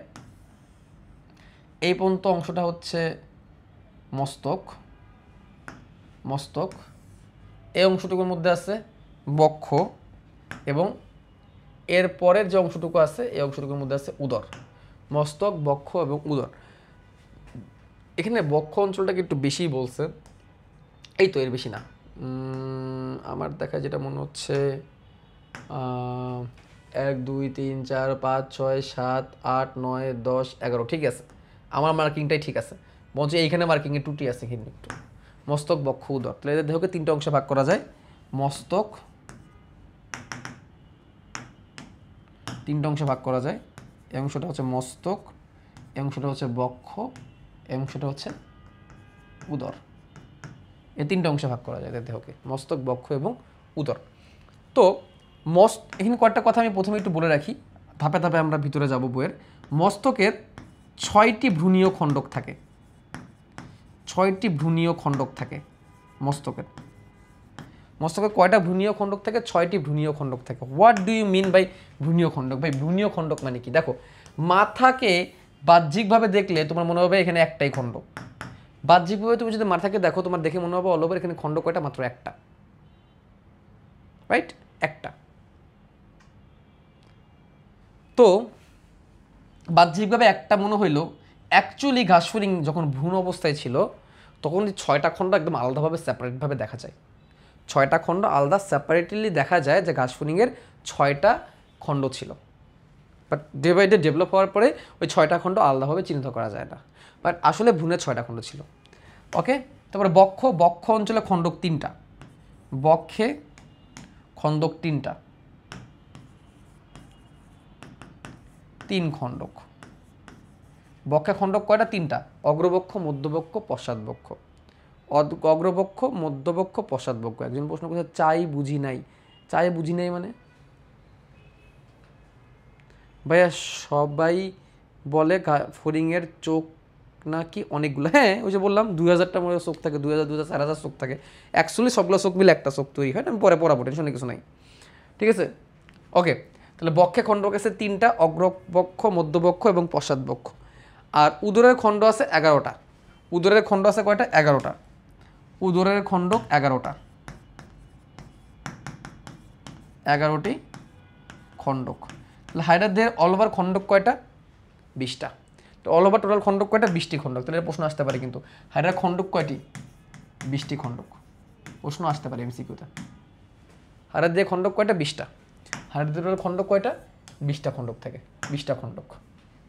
ওকে, তো এদের দেহের এক একটা খণ্ডককে স্ক্লেরাইট নামে ডাকে, জানতে হবে।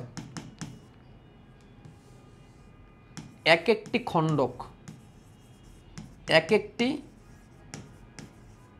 খণ্ডককে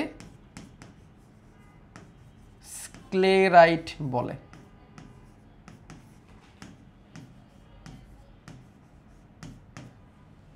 এক একটা খণ্ডককে কি বলে? স্ক্লেরাইট। কি হাইড্রা বলছি? হাইড্রা বলছি আমি, ভুলিয়ে গেছি। হাইড্রা বললে ভুল, ঘাসফড়িং। হাইড্রা বলতে বলতে খালি মানে মুখে খালি হাইড্রাই চলে আসে। সরি, মানে হাইড্রা এত বেশি পড়াইছি, এত বেশি বলছি হাইড্রা ধরে হাইড্রার ভিডিও বানায়। হ্যাঁ, তাহলে এই খালি মুখে খালি হাইড্রাই আসতে থাকে। ওকে, তাহলে ঘাসফড়িংয়ের ভাই 6 উপাঙ্গ বুঝছি না, 6 অপাঙ্গ মানে? ভাই আমিও সিকিউ না, এখনই সিকিউ করো না তো, আগে বোঝো। তাহলে এক একটা খণ্ডককে স্ক্লেরাইট বলে। তাহলে ঘাসফড়িংয়ের দেহের এক একটা খণ্ডককে স্ক্লেরাইট বলে। মানে স্ক্লেরাইটগুলো কেমনে তৈরি হয়েছে দেখো, এদের দেহ এদের দেহের আবরণের নিচের স্তর, এদের দেহের বাইরে একটা আবরণ আছে, এই আবরণের নিচের স্তরটার নাম হচ্ছে হাইপোডার্মিস।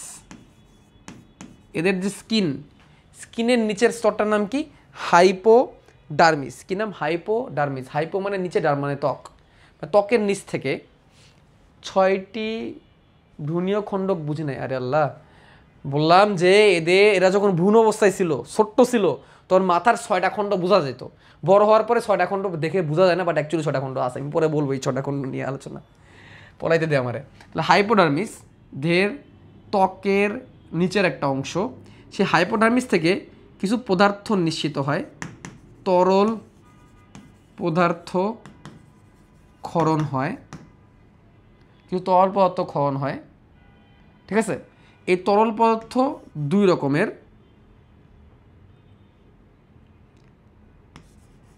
কাইটিন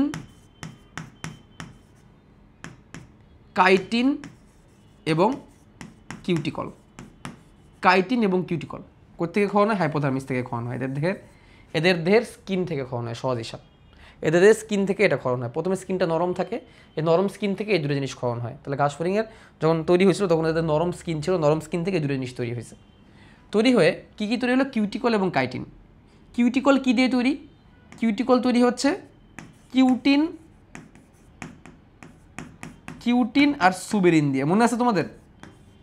কিউটিকল কী দিয়ে তৈরি? কিউটিন আর সুবেরিন পড়াইছিলাম। কোথায় পড়াইছিলাম বলো? এটা পড়াইছিলাম কোষ প্রাচীরে এবং কোষ রসায়নে পড়াইছিলাম। কিউটিন আর সুবেরিন এগুলো হচ্ছে মোম জাতীয় পদার্থ, এগুলো নরম হয় অনেক। যখন এটার সাথে কাইটিন যুক্ত হয়ে যায় না, কাইটিন কি একটা পলিস্যাকারাইড, নাইট্রোজেন বিশিষ্ট পলিস্যাকারাইড। যখন কাইটিন যুক্ত হয়ে যায় তখন এই পুরো জিনিসটা শক্ত স্ক্লেরাইটে পরিণত হয়। এই পুরো জিনিসটা একটা শক্ত স্ক্লেরাইটে পরিণত হয়। তাহলে এখন বুঝছো স্ক্লেরাইট কেমনে তৈরি হয়? বলো বুঝছো কিনা? স্ক্লেরাইট কেমনে তৈরি হয় বুঝছো কিনা বলো? এটাই স্ক্লেরাইট। কাইটিনের কথা মনে আছে তো না? Nitrogenous polysaccharide. পৃথিবীতে সবথেকে বেশি প্রাপ্ত যদি কোনো যৌগ থাকে সেই যৌগটার নাম হচ্ছে কাইটিন। পৃথিবীতে সবথেকে বেশি যে যৌগটা পাওয়া যায় সেই যৌগটার নাম হচ্ছে কাইটিন। তো এই কাইটিন হচ্ছে নাইট্রোজেন দিয়ে তৈরি একটা বহু শর্করা, যেটা কিনা গ্লুকাসামিনের পলিমার।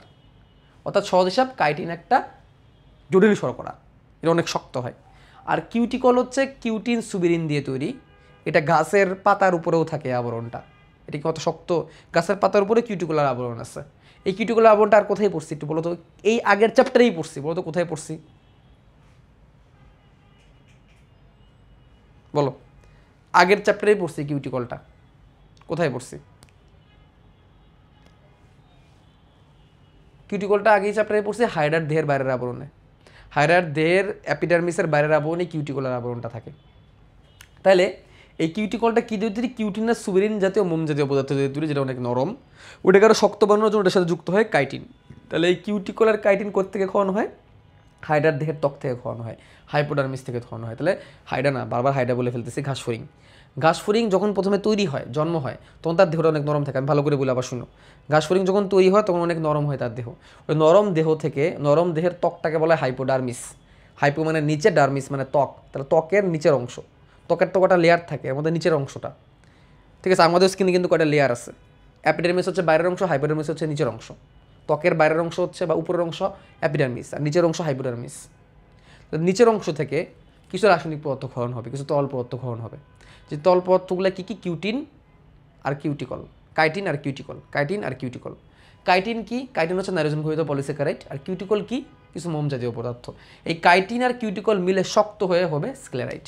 কি তৈরি হবে? স্ক্লেরাইট। আর এদের দেহের এক একটা খণ্ডই হচ্ছে স্ক্লেরাইট। এভাবে এদের দেহের খণ্ডক বা আবরণগুলো তৈরি। স্ক্লেরাইট বা খণ্ডক বা আবরণগুলো তৈরি।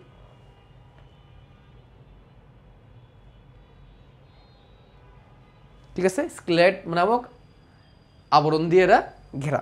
ঠিক আছে?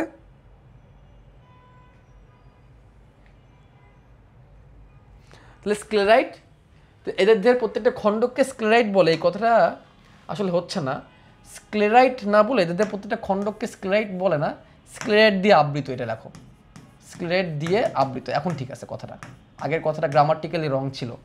তাহলে স্ক্লেরাইট তো একটা আবরণ, তাই না? স্ক্লেরাইট তো একটা আবরণ, তাহলে এদের দেহের প্রত্যেকটা অংশ স্ক্লেরাইটের আবরণ দিয়ে আবৃত। স্ক্লেরাইট দিয়ে কেমনে তৈরি হবে? একটা খণ্ডকে স্ক্লেরাইট বললে কেমনে হয়? মানে এদের দেহের প্রত্যেকটা খণ্ডকের বাইরে স্ক্লেরাইট আবরণ তৈরি হয়ে গেছে। তার আগেরটা স্ক্লেরাইট আবরণ কেমনে তৈরি হয়েছে? কিউটিন, সুবেরিন আর কিউটিকল দিয়ে, কাইটিন, সুবেরিন আর কিউটিকল দিয়ে। এটা কীভাবে তৈরি হয়েছে? এদের দেহের হাইপোডার্মিস থেকে একটা রাসায়নিক পদার্থ ক্ষরণের মাধ্যমে হয়েছে। এটা দিয়ে এদের প্রত্যেকটা খণ্ডক জোয়া লাগে, প্রত্যেকটা খণ্ডকের আবরণ তৈরি হয়েছে, শক্ত আবরণ তৈরি হয়েছে, প্লেটের মতো আবরণ তৈরি হয়েছে। এখন দেখো, ধরো এইটা হচ্ছে একটা স্ক্লেরাইট, এটা হচ্ছে একটা স্ক্লেরাইট, এটা ধরো একটা স্ক্লেরাইট, বাইরের আবরণ, এগুলো একটা স্ক্লেরাইট। স্ক্লেরাইট মানে কি? বাইরের আবরণ,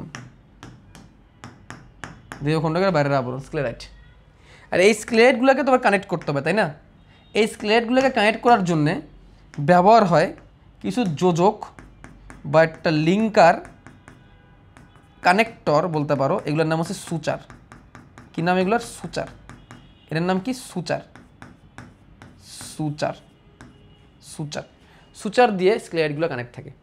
সুচার দিয়ে স্ক্লেরাইটগুলো কী থাকে? কানেক্ট থাকে। সুচার দিয়ে স্ক্লেরাইটগুলো কানেক্ট হয়ে যায়। আমাদের মাথারও সুচার নামের একটা সন্ধি আছে। আমাদের মাথার খুলির যে হাড়গুলো একটার সাথে একটা লেগে আছে, যেই বন্ধনী দিয়ে বা যে অস্থি সন্ধি দিয়ে, ওটার নাম হচ্ছে সুচার। একজন প্রশ্ন করছো ছত্রাকে, হ্যাঁ ছত্রাকেও কাটিন থাকে।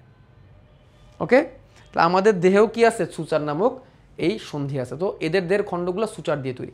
এটা নিয়ে চিন্তা করো, ঘাস ফড়িং যদি একটা স্টিল বডি দিয়ে তৈরি হইতো। স্টিল বডি মানে কি? স্টিল বডি মানে হচ্ছে একটাই গঠন, একটাই শক্ত গঠন। ধরো এরকম, এটাকে নড়তে চড়তে পারতো, এটা বডিকে নাড়াইতে পারতো। ঘাস ফড়িং, আমি যতবারই হাইডা বলতেছি প্লিজ কারেক্ট ইট, ঘাস ফড়িং। ঘাস ফড়িং যদি এরকম স্টিল বডি দিয়ে তৈরি হইতো, তো সে কি নড়াচড়া করতে পারতো? এরকম বলো, পারতো? এই যে এরকম হয়ে যেত, বডিরে বাঁকাইতে পারতো। এর প্রত্যেকটা খণ্ড বাঁকাইতে পারে নিজেকে। কেমনে পারে? এই সুচারের কারণে, অনেকগুলো খণ্ড থাকার কারণে। অনেকগুলো খণ্ড দিয়ে যখন তুমি কিছু বানাবা, সেটা সহজে বাঁকানো যায়। অনেক সময় বাজারে কিছু কাঠের মাছ কিনতে পাওয়া যায়, দেখছো? কিছু খেলনা আছে, এরকম করে নড়ে, এরকম করলে নড়ে, দেখছো? এরকম কাঠের মাছের মতো, দেখছো কিনা জানি না। ওটার বডি কিন্তু অনেক খণ্ড খণ্ড খণ্ড খণ্ড খণ্ড খণ্ড থাকে, তাই না? খণ্ড খণ্ড থাকে, খণ্ড থাকে বলে সে কিন্তু কী করতে পারে? নড়তে পারে। আর খণ্ডগুলো কানেক্ট করা লাগে, তাই না? কানেক্ট না করলে কেমন হবে? আর খণ্ডগুলো কানেক্ট করা হয় কি দিয়ে? আমি তোমাদের একটু দেখাই। কাঠের খেলনা মাছ, আল্লাহ জানে কি আসে সার্চে, বিংয়ের সার্চের তো কোনো ভরসা নাই। কাঠের খেলনা মাছ, যেটা চাইছিলাম ওটাই পাইনি, অন্য জিনিস চলে আসছে, মাছের খাবার চলে আসছে। এই হচ্ছে অবস্থা বিংয়ের।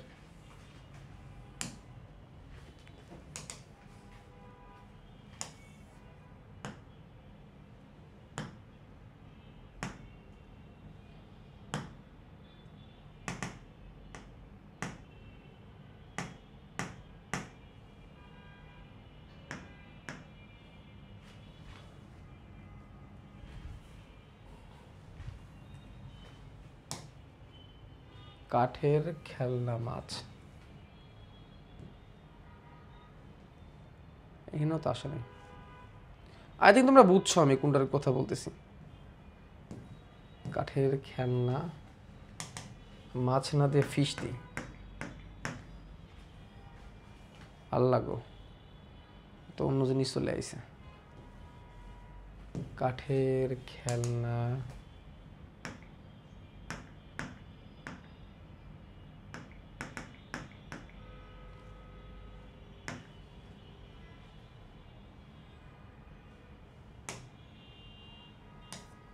যাই হোক, আমি যেটা দেখাইতে চেয়েছিলাম সেটা আফসোস দেখাইতে পারলাম না।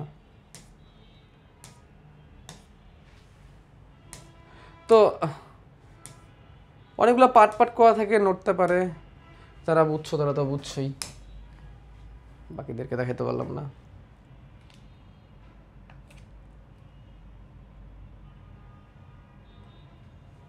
ওকে, তাহলে বাদ দিই। উডেন ফিশ লিখে, হ্যাঁ উডেন ফিশ লিখলে আসতো, বাট এখন আর আসাতে চাইতেছি না। চলো আমরা এখন বইয়ে চলে যাই। তো দেখো এখানে আমরা এবার একটু দেখার চেষ্টা করি। ঘাসফড়িংয়ের দেহে কাইটিন নির্মিত কিউটিকল নামক বহিকঙ্কাল দিয়ে আবৃত। শব্দটা এখন বুঝছো তো? কাইটিন নির্মিত, স্বাভাবিক কাইটিনই তো হবে। আর্থ্রোপোডাদের দেহের কঙ্কাল কি বলো? আর্থ্রোপোডা দেহের কঙ্কালের নাম কি? কাইটিন। আর্থ্রোপোডা মানেই কাইটিন, কাইটিন থাকবেই। কাইটিনের সাথে কিউটিকল থাকবে, এরা দিয়ে তার বহিকঙ্কাল তৈরি হবে, দেহের বাইরের কঙ্কাল তৈরি হবে। প্রতিটি দেহখণ্ডকে কিউটিকল পুরো শক্ত পাতের মতো গঠন তৈরি করে, এদের স্ক্লেরাইড বলে। প্রতিটি দেহখণ্ডকে কিউটিকলের পাতের মতো গঠন তৈরি করে। দুটি স্ক্লেরাইডের মধ্যবর্তী কিউটিকল পাতলা নরম থাকে, এদেরকে সুচার বলে। সুচার উপস্থিতির কারণে দেহখণ্ডক ও উপাঙ্গগুলো সহজে নাড়াচাড়া করতে পারে। কিউটিকলের ভিত্তির নিচে নানা রকমের রঞ্জক থাকে, যার ফলে রঙিন থাকে, এর দরকার নেই। ঠিক আছে, এই হচ্ছে কথাবার্তা। ওকে, আরেকবার একটু ট্রাই করি না।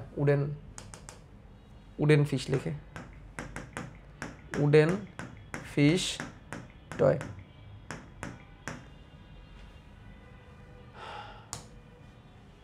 Yes yes yes yes yes, এই যে পাইছি, এক্স্যাক্টলি এটাই খুঁজতেছিলাম। দেখো এই যে এই মাছটাই খুঁজতেছিলাম। দেখো এরকম খেলা দেখছো না? এই যে এরকম করে নড়ে, হ্যাঁ, এই খণ্ড আছে বলেই কিন্তু নড়তে পারতেছে। এই খণ্ড যদি না থাকতো, এইটা এই খণ্ড যদি না থাকতো নড়তে পারতো না। তো ধরে নাও এক একটা খণ্ডের বাইরের আবরণটা হচ্ছে স্ক্লেরাইট, আবরণটা তৈরি হয়েছে কাইটিন, সুবেরিন, কিউটিকল দিয়ে, এবং এই কানেক্ট হয়েছে একটা আবরণ সুচারের মাধ্যমে। ইয়েস! যে বলছিলে এই সাজেশনটা যে উডেন ফিশ থেকে সার্চ করতে, তারা থ্যাংক ইউ। মাথায় তো সেই বুদ্ধি আছে রে, দেখছো? সার্চ করা জানতে হয়, সার্চ করা না জানলে আমার মতো অবস্থা হয়। আচ্ছা, প্রত্যেক দেহখণ্ডের পৃষ্ঠীয় দেশের পাতকে টারগাম বা টারগাইট, অঙ্কীয় দেশের পাতকে স্টারনাম বা স্টারনাইট, এবং পার্শ্ব দেশকে প্লিউরা বা প্লিউরাইট পাত দিয়ে পরস্পর যুক্ত থাকে। ঠিক আছে, তাহলে এরা একটার সাথে একটা কানেক্ট হইলো কি দিয়ে? একটার সাথে একটা কানেক্ট হলো হচ্ছে সুচার দিয়ে।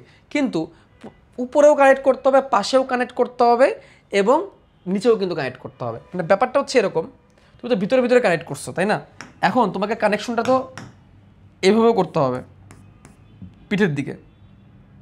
কানেকশনটা তো তোমাকে নিচের দিকেও করতে হবে, এবং কানেকশনটাকে তোমার আড়াআড়িও করতে হবে। ঠিক আছে, তিন দিকেই করতে হবে। আড়াআড়িটা বোঝা যাচ্ছে না, আর এইটা আমরা অন্য কালার দিই। তিন দিকেই করতে হবে, তিন দিকে তিনভাবে কানেক্ট করতে হবে। এই তিন দিকে তিনভাবে কানেক্ট করার জন্য প্রতিটি খণ্ডকে পৃষ্ঠীয় দেশের পাত থাকে, এটা পিঠের দিকে একটা পাত থাকে যার নাম টারগাম। অঙ্কীয় দেশের পাত থাকে তার নাম হচ্ছে স্টারনাম, এটা পাতের মতো। আর পার্শ্ব দেশের পাতটাকে বলা হয় হচ্ছে প্লিউরা বা প্লিউরন। প্লিউরা বা প্লিউরনও বলা হয় এটাকে, প্লিউরন। পার্শ্বের যে পাত এটাকে প্লিউরনও বলা হয়। এই জিনিসটা কি তাইলে আমরা চলো আবার একটু ভালো করে দেখি। আমরা দেখি এটার জন্য কোনো স্লাইড আছে কিনা।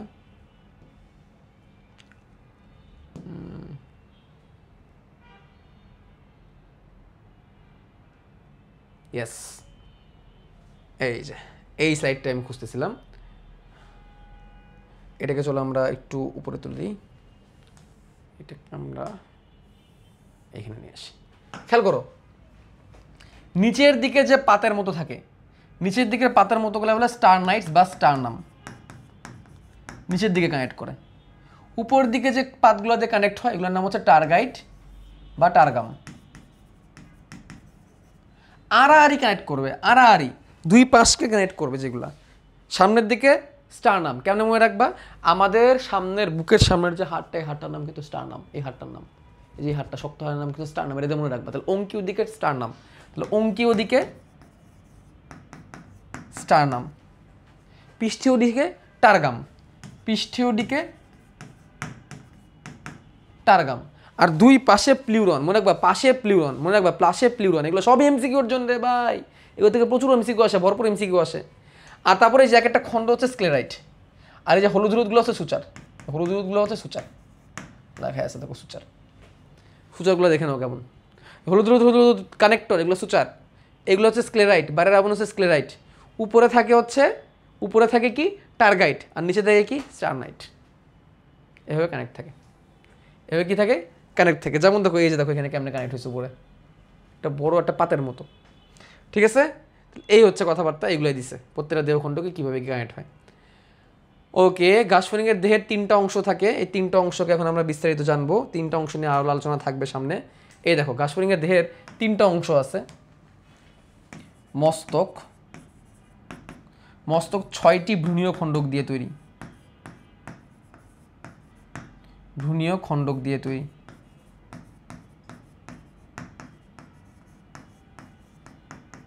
ছয়টি ভ্রূণীয় খণ্ডক মানে কি, মাথা দেখে একটা মনে হইলেও এর অ্যাকচুয়ালি 6টা খণ্ড ছিল ভ্রূণ অবস্থায়, এখনও আছে। ভ্রূণ অবস্থায় 6টা খণ্ডকে আলাদা আলাদা করে দেখা যেত, বড় হওয়ার পরে ঘাসফড়িংয়ে এই 6টা খণ্ড ক্লিয়ারলি বোঝা যায় না, ক্লিয়ারলি বোঝা যায় না 6টা খণ্ড, বাট আছে। তো এই 6টা খণ্ডের মধ্যে, এই 6টা খণ্ডের মধ্যে কি কি আছে খণ্ডগুলোর নাম, সেখানে যদি আমি যাই তাহলে দেখো মাথার উপরের দিকে যে এই সাইডটায় থাকে ত্রিকোণাকার শেপ, অ্যাকচুয়ালি তো এরকম ত্রিকোণাকার হয় না, এই যে এরকম টাইপের হয়, ত্রিকোণাকার ভার্টেক্স, এটা একটা খণ্ড, ত্রিকোণাকার ভার্টেক্স।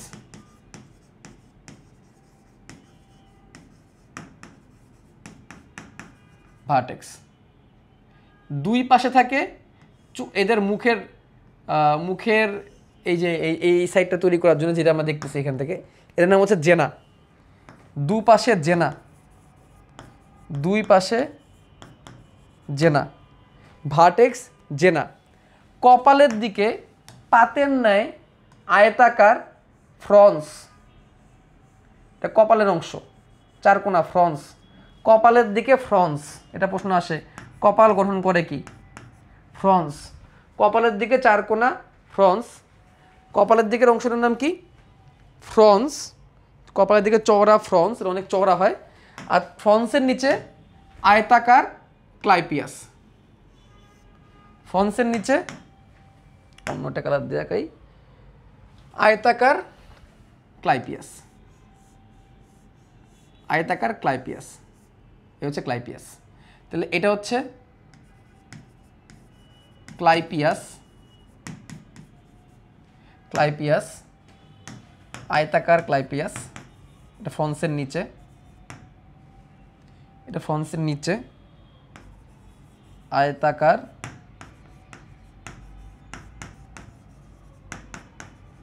এটা ফ্রন্সের নিচে আয়তাকার ক্লাইপিয়াস, আর দুই পাশের এদের নাম হচ্ছে জেনা, এটা হচ্ছে ফ্রন্স, আর দুই পাশে হচ্ছে জেনা। তাহলে মাথায় ত্রিকোণাকার ভার্টেক্স, সামনের দিকে কপালে ফ্রন্স, দুই পাশে জেনা, সামনে ক্লাইপিয়াস, আঁকানো লাগবে না, বোঝো আগে। তাহলে এমসিকিউতে আসবে মাথার ত্রিকোণাকার খণ্ডের নাম কি, ভার্টেক্স, যেগুলো এমসিকিউতে আসবে এটাকে শুনো। ভার্টেক্সের ভি দেখতে কেমন, দেখো তো ভার্টেক্সের ভি দেখতে কেমন, ভি দেখতে কেমন, এমন না, ভার্টেক্সের ভি দেখতে এমন, এর নাম ভার্টেক্স। তার নিচে থাকে হচ্ছে ফ্রন্স, কপাল ফ্রন্টাল, ফ্রন্ট কপাল ফ্রন্টাল, ফ্রন্স, ফ্রন্স, দুই পাশে জেনা, দুই পাশে কি জেনা, আর ফ্রন্সের নিচে আয়তাকার ক্লাইপিয়াস, ফ্রন্সের নিচে আয়তাকার ক্লাইপিয়াস, এই হচ্ছে খণ্ড, ঠিক আছে, ওকে। আর পেছনের দিকে, এটা তোমাদের বইয়ের মধ্যে লেখা নাই, ঘাসফড়িংয়ের মাথার পেছনের দিকে, ঘাসফড়িং যদি এভাবে থাকে তাহলে দেহের পিছনের একটা অংশ আছে না, কোনটা অংশ আমি তোমাদের দেখাই, এই দেখো, এই যে ঘাড়ের এই যে এই জায়গাটা, এটা তো মাথার সামনে, এই যে এখানে থাকে হচ্ছে ভার্টেক্স, এভাবে থাকে ভার্টেক্স, সামনে থাকে ফ্রন্স, ফ্রন্সের নিচে থাকে, দুই পাশে থাকে জেনা, এই পেছনের দিকে যে অংশটা, এই অংশটার নাম হচ্ছে অক্সিপুট। এটা তোমাদের গাজী আজমল স্যারের বইয়ের মধ্যে লেখা নেই, বাট অন্য রাইটারের বইয়ের মধ্যে, কিছু কিছু রাইটারের বইয়ের মধ্যে আছে। এই অংশটার নাম হচ্ছে অক্সিপুট। কি নাম, অক্সিপুট, অক্সিপুট। এই দেখো এটা ঘাসফড়িংয়ের সামনের অংশ, এটা ঘাড়ের পিছনের অংশ, অক্সিপুট। তো এই অংশের নাম হচ্ছে অক্সিপুট। এই যে দেখো, এই যে এই জায়গাটায় থাকে, এই জায়গাটা থাকে অক্সিপুট। দেখো এই যে ভার্টেক্স, ত্রিকোণাকার, ত্রিকোণাকার ভার্টেক্স, সামনে কপালে ফ্রন্স, ফ্রন্সের দুই পাশে জেনা, মুখের দুই পাশেটা জেনা, প্রথমে এইদিকে ত্রিকোণাকার ভার্টেক্স, দুই পাশে জেনা, সামনে ফ্রন্স, ক্লাইপিয়াস, আর একদম পেছনের দিকে যেটাতে কানেক্ট হয় ওইটার নাম হচ্ছে অক্সিপুট, যেটাতে কানেক্ট হয় এটার নাম হচ্ছে অক্সিপুট, যেটাতে কানেক্ট হয় এটার নাম হচ্ছে কি, অক্সিপুট। এটা আমি লিখে দিই।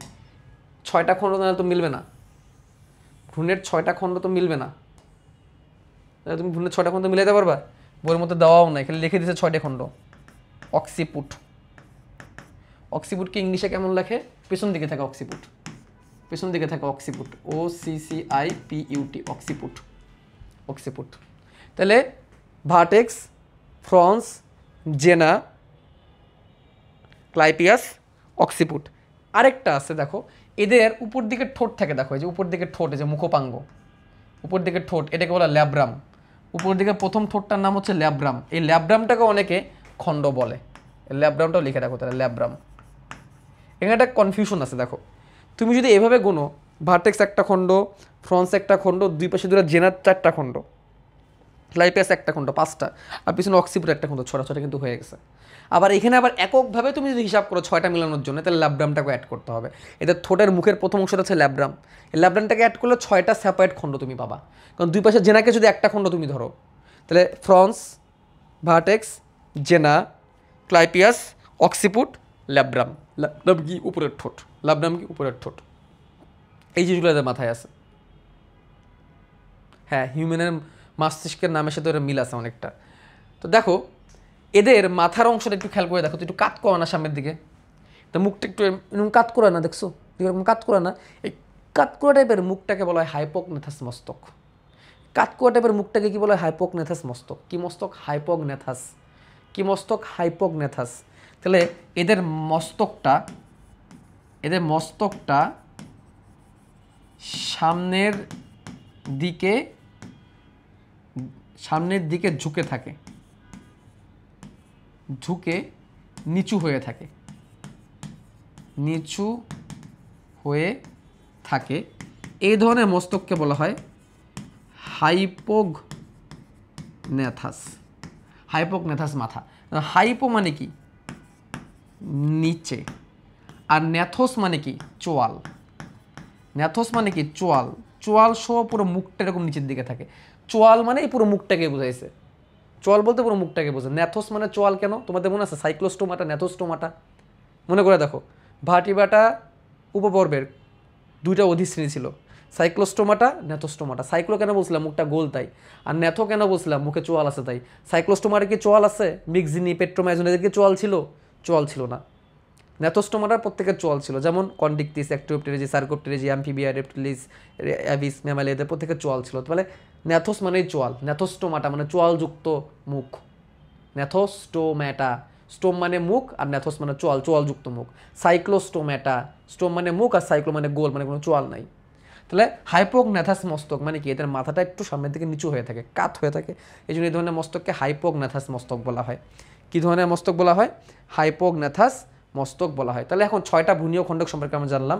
ছয়টা খণ্ডকের নাম যদি আমরা বলি, ভার্টেক্স, ফ্রন্স, জেনা, ক্লাইপিয়াস, অক্সিপুট, এটুকু বললেই চলে। বাট ল্যাব্রামটাকেও তুমি অ্যাড করে দিতে পারো। ল্যাব্রামটা কিন্তু উপরের উপরের ঠোঁট। আমাদের মাথার খুলি যদি আমি নিই, আমাদের মাথার খুলি যদি আমি দেখাই, একটু দাঁড়াও, তোমাদের সুন্দর জিনিস দেখাই, চেষ্টা করতে যতটুকু সম্ভব প্র্যাকটিক্যালি তোমাদের জিনিসটা বোঝানোর জন্য। এই জন্য আমাদের আজকের লেকচার যতটুকু ছিল হয়তো আমি ওটা শেষ করতে পারবো না।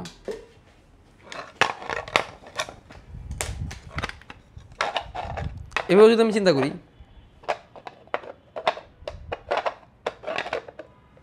তাহলে এদের মাথার উপরের যে খণ্ডকটা, উপর আমাদের মাথার যদি হিসাব করি, তাহলে এটা হচ্ছে ভার্টেক্স। ঘাসফড়িংয়ের মাথাটা যে এরকম একটু নিচু হয়ে থাকে, এরকম এরকম থাকে নিচু হয়ে, তাহলে এটা হচ্ছে ভার্টেক্স, এটা হচ্ছে ফ্রন্স। দুই পাশে জেনা, এই যে দুই পাশে জেনা, যদি আমি ঘাসফড়িংয়ের সাথে চিন্তা করি, ভার্টেক্স, ফ্রন্স, দুই পাশে জেনা। ফ্রন্সের নিচে এইটুকু ধরো ক্লাইপিয়াস, এইটুকু ধরো ক্লাইপিয়াস, এইটুকু ধরো ক্লাইপিয়াস, আর এটা হচ্ছে উপরের চল, নিচে চল নাই, তাহলে উপরের চল। উপরের চলে তো ঠোঁট থাকে, এটা উপরের চল, দেখে বোঝা যাচ্ছে এটা উপরের চল, দাঁতের খাট আছে, তাহলে উপরের চলটাও তো মুখেরই অংশ হিসেবেই থাকবে, তাই না? নিচের চলটা হয়তো বা মুখের অংশ হিসেবে আমি ধরবো না, উপরের চলটা তো একেবারে লাগানো, তাই মুখের অংশই তো ধরবো। এই জন্য আমি ল্যাব্রামটাকে এখানে অ্যাড করছি মুখের অংশের মধ্যে, মাথার মধ্যে। ল্যাব্রাম মানে উপরের ঠোঁট, ঘাসফড়িংয়ের ল্যাব্রাম মানে উপরের ঠোঁট। তাহলে এই উপরের ঠোঁট ল্যাব্রামটাকেও তুমি ভূমীয় খণ্ডকের মধ্যে রাখতে পারো, ঠিক আছে? এভাবে ছয়টা অংশ কী হয়? ফিল আপ হয়। আর আমি ঘাসফড়িং তোমাদেরকে দেখাই, একটু দাঁড়াও, দুইটা ঘাসফড়িংয়ের স্যাম্পল আছে, দুটাই সুন্দর, দেখো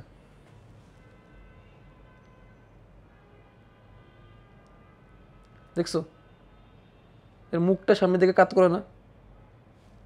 সামনে থেকে কাত করা, এটা আমি যদি এটা কাত করি তাহলে আবার ফরমালিন পড়ে যাবে সব, আমি কাত করতে পারবো না, আমি কাত করলে ফরমালিন পড়ে যাবে। বাট তোমরা হয়তো বা দেখে বুঝতে পারতেছো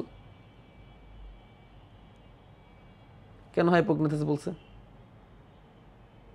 দেখছো মুখটা কাত করা, কালো স্পটটা হচ্ছে তার চোখ। সামনে থেকে যদি দেখো, দেখছো কেমন,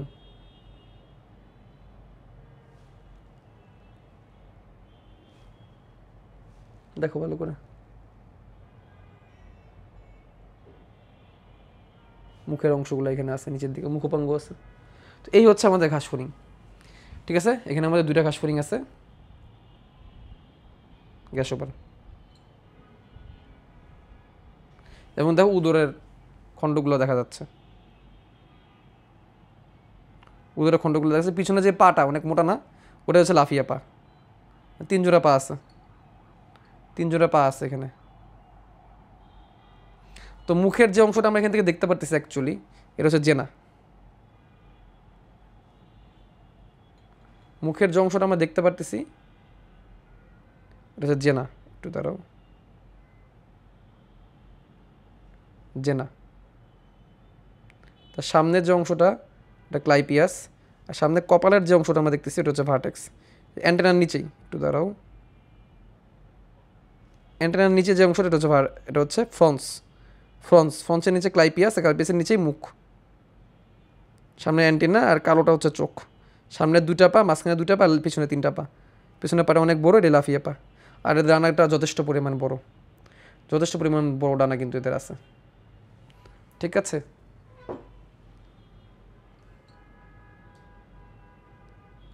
ওকে,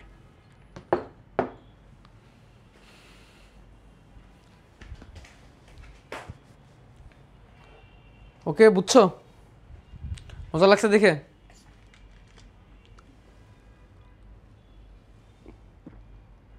তার একটু পানি খেয়ে নিই।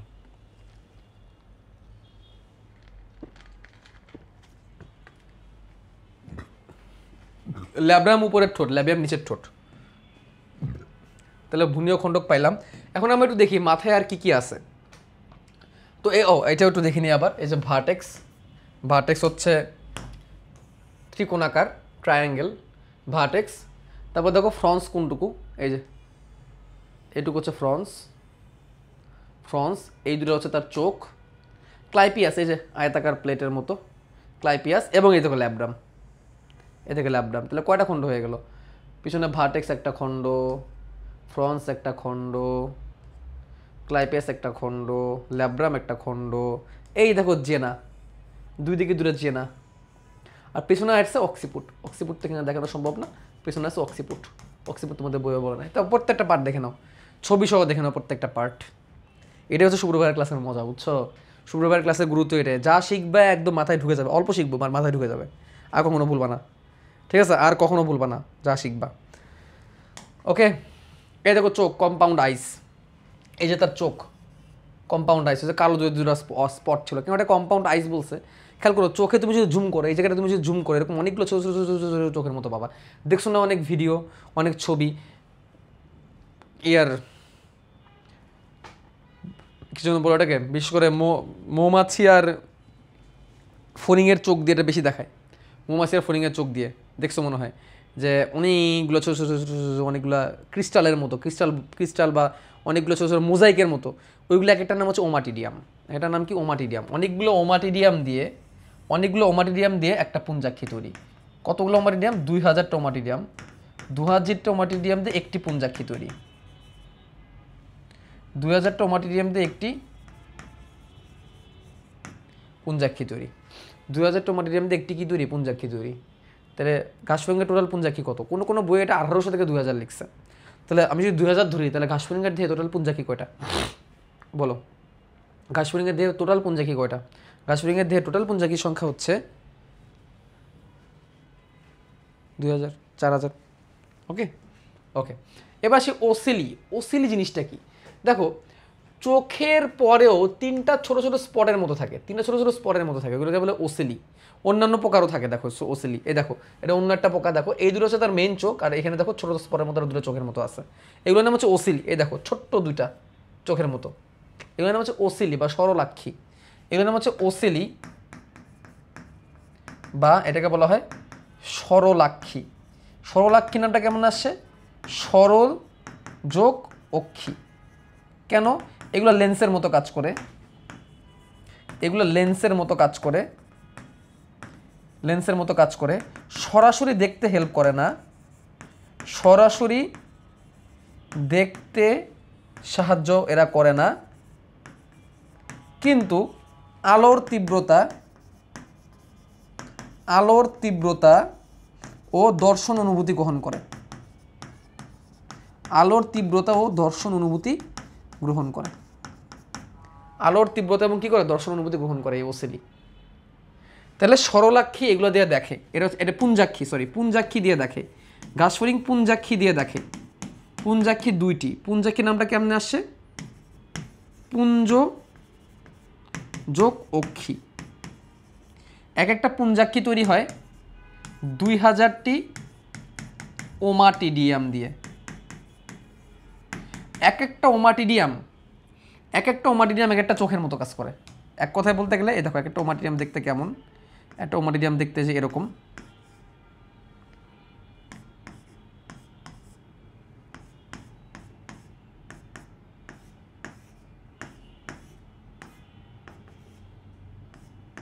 একটা ওমাটিডিয়াম দেখতে এরকম, এটা আমি কোনো মতো আঁকাইলাম আর কি, এটা এই পাশে আরেকটা ওমাটিডিয়াম, এই পাশে আরেকটা ওমাটিডিয়াম, এরকম লেন্সের মতো একটা পর একটা সজ্জিত হয়, পুরোটা মিলে সে দেখে। তাহলে এটা দেশে দেখতে পারে, আর এটা দেশে সরাসরি না দেখলেও দর্শন অনুভূতি পায়, কোনো কিছু সামনে আসে এই অনুভূতিটা সে বুঝতে পারে, আলোর তীব্রতা বুঝতে পারে, এবং এগুলো লেন্সের মতো কাজ করে, তোমাদের বই লেখা আছে এগুলো কিসের মতো কাজ করে? লেন্সের মতো কাজ করে। তারপরে কি আছে দেখো অ্যান্টেনা, ঘাসফড়িং থেকে দেখো কী বের হয়? অ্যান্টেনা। এটা দরকার নেই, এটা এমনি আসিল আর কি ছবিতে, আমি তো ডাউনলোড করা ছবি ইউজ করতেছি এই জন্যে। এই দেখো অ্যান্টেনা, এই দেখো অ্যান্টেনা, অ্যান্টেনার তিনটা অংশ, ঘাসফড়িংয়ের দুইটা অ্যান্টেনা, অ্যান্টেনা কয়টি? দুইটি। অ্যান্টেনার অংশ কয়টি? তিনটি। অ্যান্টেনা দুইটি, অ্যান্টেনার অংশ কয়টি? তিনটি। কি কি? প্রথম অংশের নাম হচ্ছে স্ক্যাপ, তারপর অংশের নাম হচ্ছে প্যাডিসেল, আর তারপর অংশের নাম হচ্ছে ফ্লাজেলাম। স্ক্যাপ, প্যাডিসেল আর ফ্লাজেলাম। দেখো যে জিনিসটা একদম ভিতরে থাকে গুটির মতো, ওটা হচ্ছে স্ক্যাপ, স্ক্যাপটা একটা গুটির মতো ভিতরে ঢুকে থাকে। ফ্লাজেলামটা হচ্ছে প্যাডিসেলটা হচ্ছে প্যাডি মানে পা, প্যাডি মানে হচ্ছে পা, লেগসের মতো, পায়ের মতো দেখতে, এটা লেগের মতো। স্ক্যাপ, প্যাডিসেল, আর তারপর হচ্ছে ফ্লাজেলাম মানে যে এই সুতাগুলা, এ দেখো 1 2 3 4 5 6 7 8 9 10 11 12 13 14 15 16 17 18, এর মাত্র 18টা, বাট পরে আরও আছে। ঘাসফড়িংয়ের ফ্লাজেলামে 25টি খণ্ড থাকতে পারে, ঘাসফড়িংয়ের ফ্লাজেলামে 25টি খণ্ড থাকতে পারে, 25টি খণ্ড থাকতে পারে। তাহলে একটা ঘাসফড়িংয়ের অ্যান্টেনা দুটো থাকে, প্রত্যেকটা অ্যান্টেনা তিনটা অংশ, স্ক্যাপ যেটা ভিতরে ঢুকানো থাকে গুটির মতো, তারপর প্যাডিসেল এটা একটু শক্ত থাকে পায়ের মতো দেখতে, প্যাডিসেল মানে পায়ের মতো দেখতে, সেল মানে সিলিয়া দিয়ে তৈরি এরকম টাইপের, আর ফ্লাজেলা থাকে 25টা ফ্লাজেলা মিলে একটা পর একটা মিলে এরকম একটা অ্যান্টেনা তৈরি করে। এই যে এরকম একটা অ্যান্টেনা তৈরি করে। তেলাপোকা থাকে না বলো তো এরকম? তেলাপোকা দেখছো অ্যান্টেনা এরকম, অ্যান্টেনার তিনটা অংশ, স্ক্যাপ, প্যাডিসেল, ফ্লাজেলাম, আর ফ্লাজেলার কয়টা খণ্ড থাকতে পারে? 25টা খণ্ড থাকতে পারে। অ্যান্টেনার ঘাসফড়িংয়ে কিন্তু এরকম থাকে, তেলাপোকারও থাকে, এই সেই অ্যান্টেনা। ঠিক আছে, পাল্পে এখনই আমরা যাবো না। এই সেই ল্যাব্রাম, উপরের ঠোঁট দেখছো, উপরের ঠোঁট ল্যাব্রাম, এই যে এরকম দেখতে, উপরের ঠোঁট ল্যাব্রাম, নিচের ঠোঁটের নাম ল্যাবিয়াম, এই যেটা নিচের ঠোঁট, এটা উপরের ঠোঁট কেটে ফেলে নিচের ঠোঁট দেখা, যেটার নাম হচ্ছে ল্যাবিয়াম, ল্যাব্রাম, ল্যাবিয়াম। এই যে ম্যান্ডিবল, দুই দিকে চোয়ালের মতো থাকে ম্যান্ডিবল, এটা পরে দেখাবো এগুলো আমরা। তারপর থাকে ম্যাক্সিলা, আমাদের যেরকম ম্যাক্সিলা থাকে এরকম ম্যাক্সিলা থাকে, আর থাকে হাইপোফেরিংস হচ্ছে জীবের মতো কাজ করে। এই দেখো এটা হচ্ছে এর উপরের ঠোঁট ল্যাব্রাম, ঠিক আছে। তারপর এটা হচ্ছে ল্যাবিয়াম, নিচের ঠোঁট, এটা হচ্ছে ম্যান্ডিবল, দুই দিকে দূরে থাকে ম্যান্ডিবল, কোয়াতের মতো কাটতে পারে। এটা হচ্ছে ম্যাক্সিলা, এটাও কাটতে পারে, স্বাদ নিতে পারে, এর নাম হচ্ছে ম্যাক্সিলা। আর এটা হচ্ছে হাইপোফেরিংস, জিব্বার মতো খাবারকে লালার সাথে মিশ্রিত করতে হেল্প করে। এটা হচ্ছে তার মুখপাঙ্গ, মাউথ পার্টস, দেখছো আমাদের কি ম্যান্ডিবল আছে না নিচের চোয়াল, এদেরও আছে। আমাদের কি ম্যাক্সিলা আছে না উপরের চল, এদেরও আছে। আমাদের উপরের ঠোঁট নিচের ঠোঁট আছে, এদেরও উপরের ঠোঁট এবং নিচের ঠোঁট আছে। আমাদের জিহ্বা আছে, এদেরও জিহ্বা আছে। এগুলো হচ্ছে ঘাস ফড়িংয়ের মাউথ পার্টস। এই মাউথ পার্টস নিয়ে আলাদা আলোচনা আছে, আমরা নেক্সট ক্লাসে আলোচনা করব। Mouth parts, mouth parts, mouth parts বা এটাকে বলে মুখপাঙ্গ। এবং এই মুখপাঙ্গ দিয়ে এরা সবুজ পাতা, নালা, নালা মানে নল, চিবিয়ে খায়, চিবিয়ে খায়। এজন্যে এদের মুখপাঙ্গকে চর্বণ উপযোগী মুখপাঙ্গ বলে। অর্থাৎ এরা চাবাই খাইতে পারে। এটা কীভাবে খাইতে পারে? চাবাই খাইতে পারে, এই জন্য এটাকে চর্বণ উপযোগী মুখপাঙ্গ বলা হয়। আবার এদের মুখপাঙ্গে ম্যান্ডিবল আছে, খেয়াল করছো? এদের মুখপাঙ্গে ম্যান্ডিবল আছে, কোরাতের মতো দাঁতযুক্ত, খাবারকে চিবানোর জন্য। এই জন্যে ম্যান্ডিবল থাকায় বলে ম্যান্ডিবুলেট মুখপাঙ্গ, ম্যান্ডিবুলেট মুখপাঙ্গ। এই ম্যান্ডিবল থাকার কারণে তারা চিবাইতে পারে। ম্যান্ডিবল থাকার কারণে এরা কী করতে পারে? চিবাইতে পারে। ম্যান্ডিবল থাকার কারণে তারা চিবাইতে পারে। এই মুখপাঙ্গের প্রত্যেকটা পার্ট নিয়ে আমাদের আলাদা আলোচনা আছে, সেটা আমরা দেখবো। আচ্ছা, ঘাস ফড়িংয়ের ওসিলিগুলো আরও ভালো করে দেখো, এখান থেকে আরও ভালো করে দেখা যাবে। ওসিলি, ওসিলি মানে কি বলো? বাংলায় পড়াইছিলাম। ওসিলি মানে কি? ওসিলি থেকে 3টি। ওসিলির বাংলা কি দেখি কেমন মনে আছে? ওসিলি থেকে 3টি, দেখি ওসিলির বাংলা কে মনে আছে, কাকার মনে আছে দেখি বলো? সহলাক্ষী। ওসিলি মানে কি? সহলাক্ষী। পুঞ্জাক্ষী তো কম্পাউন্ডাইজ, আর তার মাঝখানে থেকে 3টা সহলাক্ষী। ঠিক আছে, এই যে 3টা সহলাক্ষী, 1টা 2টা, ওই যে একটা 3টা সহলাক্ষী। ঠিক আছে, 2টা পুঞ্জাক্ষীর মাঝে থাকে, 2টি পুঞ্জাক্ষীর মাঝে থাকে, 2টি পুঞ্জাক্ষীর মাঝে থাকে, 2টি পুঞ্জাক্ষীর মাঝে থাকে। তাহলে দেখো, এই হচ্ছে ফ্রন্স, এই হচ্ছে ভার্টেক্স, এই হচ্ছে জেনা, এই হচ্ছে ক্লাইপিয়াস, এই হচ্ছে ল্যাব্রাম, পিছন দিকে আছে অক্সিপুট। ঠিক আছে, এইদিকে আছে ম্যাক্সিলা, ওইগুলোর দিকে যাবো না। সবগুলো অংশ আমরা মাথা দেখে ফেললাম। মাথা থেকে কী বের হয়েছে? অ্যান্টেনা। তো মাথার যা যা আছে এখানে আমরা দেখে ফেলছি, মাথা থেকে যা যা আছে সব দেখে ফেলছি। এখন তাহলে আমরা মাথার উপরে চলে আসি, আবার উপরে চলে আসি। তাহলে মাথার কী কী পার্ট আমরা মাথার মধ্যে পাই? মাথার মধ্যে আমরা কী কী পাই সবগুলো যদি আমি লিখি, মাথার মধ্যে আমরা পাই 1 জোড়া পুঞ্জাক্ষী, 3টি সরলাক্ষী, 1 জোড়া অ্যান্টেনা, মুখপাঙ্গ। আর কি পাই? মুখপাঙ্গ। আর কিছু পাই? আর কিছু পাই না। এই হচ্ছে মাথার অংশ। ঠিক আছে, মস্তকের পরের অংশের নাম কি? মস্তকের পরের নাম হচ্ছে বক্ষ। এদের বুকে আমরা কি কি পাই? এদের বুকে আমরা 3 জোড়া পা পাই। দেখাইছি না তোমাদের? দেখাইছি কিনা বলো? 3 জোড়া পা পাই, আমাদের পিছনের পা অনেক বড়। এবং 2 জোড়া শ্বাসরন্ধ্র পাই। ইন্টারেস্টিং, দেখছো? এদের কান কই ছিল? পেটে। আর এদের নাকের ছিদ্র কই? নাক তো নাই। শ্বসনের ছিদ্র কয়টা জানো এদের? জানো? আমার তো নাক একটা, ছিদ্র 2টা। এদের নাক নাই, বা ছিদ্র আছে 10 জোড়া।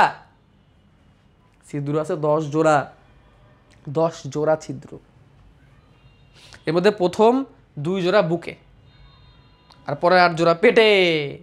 পেটের 11টা খণ্ড, এর মধ্যে প্রথম 8টা খণ্ডে 8 জোড়া, আর বুকের 3টা খণ্ডে 2 জোড়া। ও বক্ষের খণ্ড 3টি, 3 খণ্ডের বক্ষ, তার মধ্যে 3 জোড়া পা, 2 জোড়া শ্বাসরন্ধ্র থাকে। ও 2 জোড়া ডানা থাকে, বলতেই ভুলে গেছিলাম। 2 জোড়া ডানা, এগুলো নিয়ে আলাদা আলোচনা আছে সামনে, টেনশন নাই। 2 জোড়া ডানাও আছে, 2 জোড়া ডানাও আছে। ঠিক আছে, আচ্ছা। তারপর আছে উদর। উদর মানে পেট, 11 খণ্ডক। 11 খণ্ডক, 11 আর 3 14, আর মাথার 6টা মিলে 20টা। উদরের 11টা খণ্ডক, এখানে 8 জোড়া শ্বাসরন্ধ্র। শ্বাসরন্ধ্র বা শ্বাস নেওয়ার ছিদ্র 8 জোড়া। বাপরে বাপ। প্রথম খণ্ডকে থাকে টিম্পেনিক পর্দা, টিম্পেনাম বলা হয় এটাকে শ্রবণের জন্য। শ্রবণের জন্য আছে টিম্পেনাম। টিম্পেনাম, এটা দিয়ে তারা শ্রবণথলি বলা হয় এটাকে। আমাদের কানের পর্দার নাম কেউ বলতে পারবে? আমাদের কানের পর্দার নাম কি? আজকে আমার হাতের লেখাগুলো খুব খারাপ হচ্ছে বাই দ্য ওয়ে। আমাদের কানের খণ্ডর নাম কি বলতে পারবা? আমাদের কানের পর্দার নাম, কানের পর্দা, আমাদের কানের পর্দার নাম হচ্ছে টিম্পেনিক পর্দা, টিম্পেনিক পর্দা। আর এদের শ্রবণথলির নাম হচ্ছে টিম্পেনাম। এদের শ্রবণথলির নাম কি? টিম্পেনাম, যেটা উদরের প্রথম খণ্ডকে থাকে। ঠিক আছে? আর কি থাকবে? থাকবে জননাঙ্গ। এখানে থাকবে জননাঙ্গ, উদরে থাকবে জননাঙ্গ। জননাঙ্গের ডিটেলস আলোচনা আমরা করবো। এখন দেখো প্রত্যেকটা পার্ট চলে আসছে। বক্ষের তিনটা অংশ, অগ্রবক্ষ, মধ্যবক্ষ, পশ্চাৎবক্ষ। অগ্রবক্ষ আর মধ্যবক্ষের মাঝখানে এক জোড়া শ্বাসরন্ধ্র, মধ্যবক্ষ আর পশ্চাৎবক্ষের মাঝখানে এক জোড়া শ্বাসরন্ধ্র। ঠিক আছে? এই হচ্ছে দুই জোড়া। আর বক্ষ থেকে ডানা বের হয়, ডানা আর পা বক্ষ থেকেই বের হয়।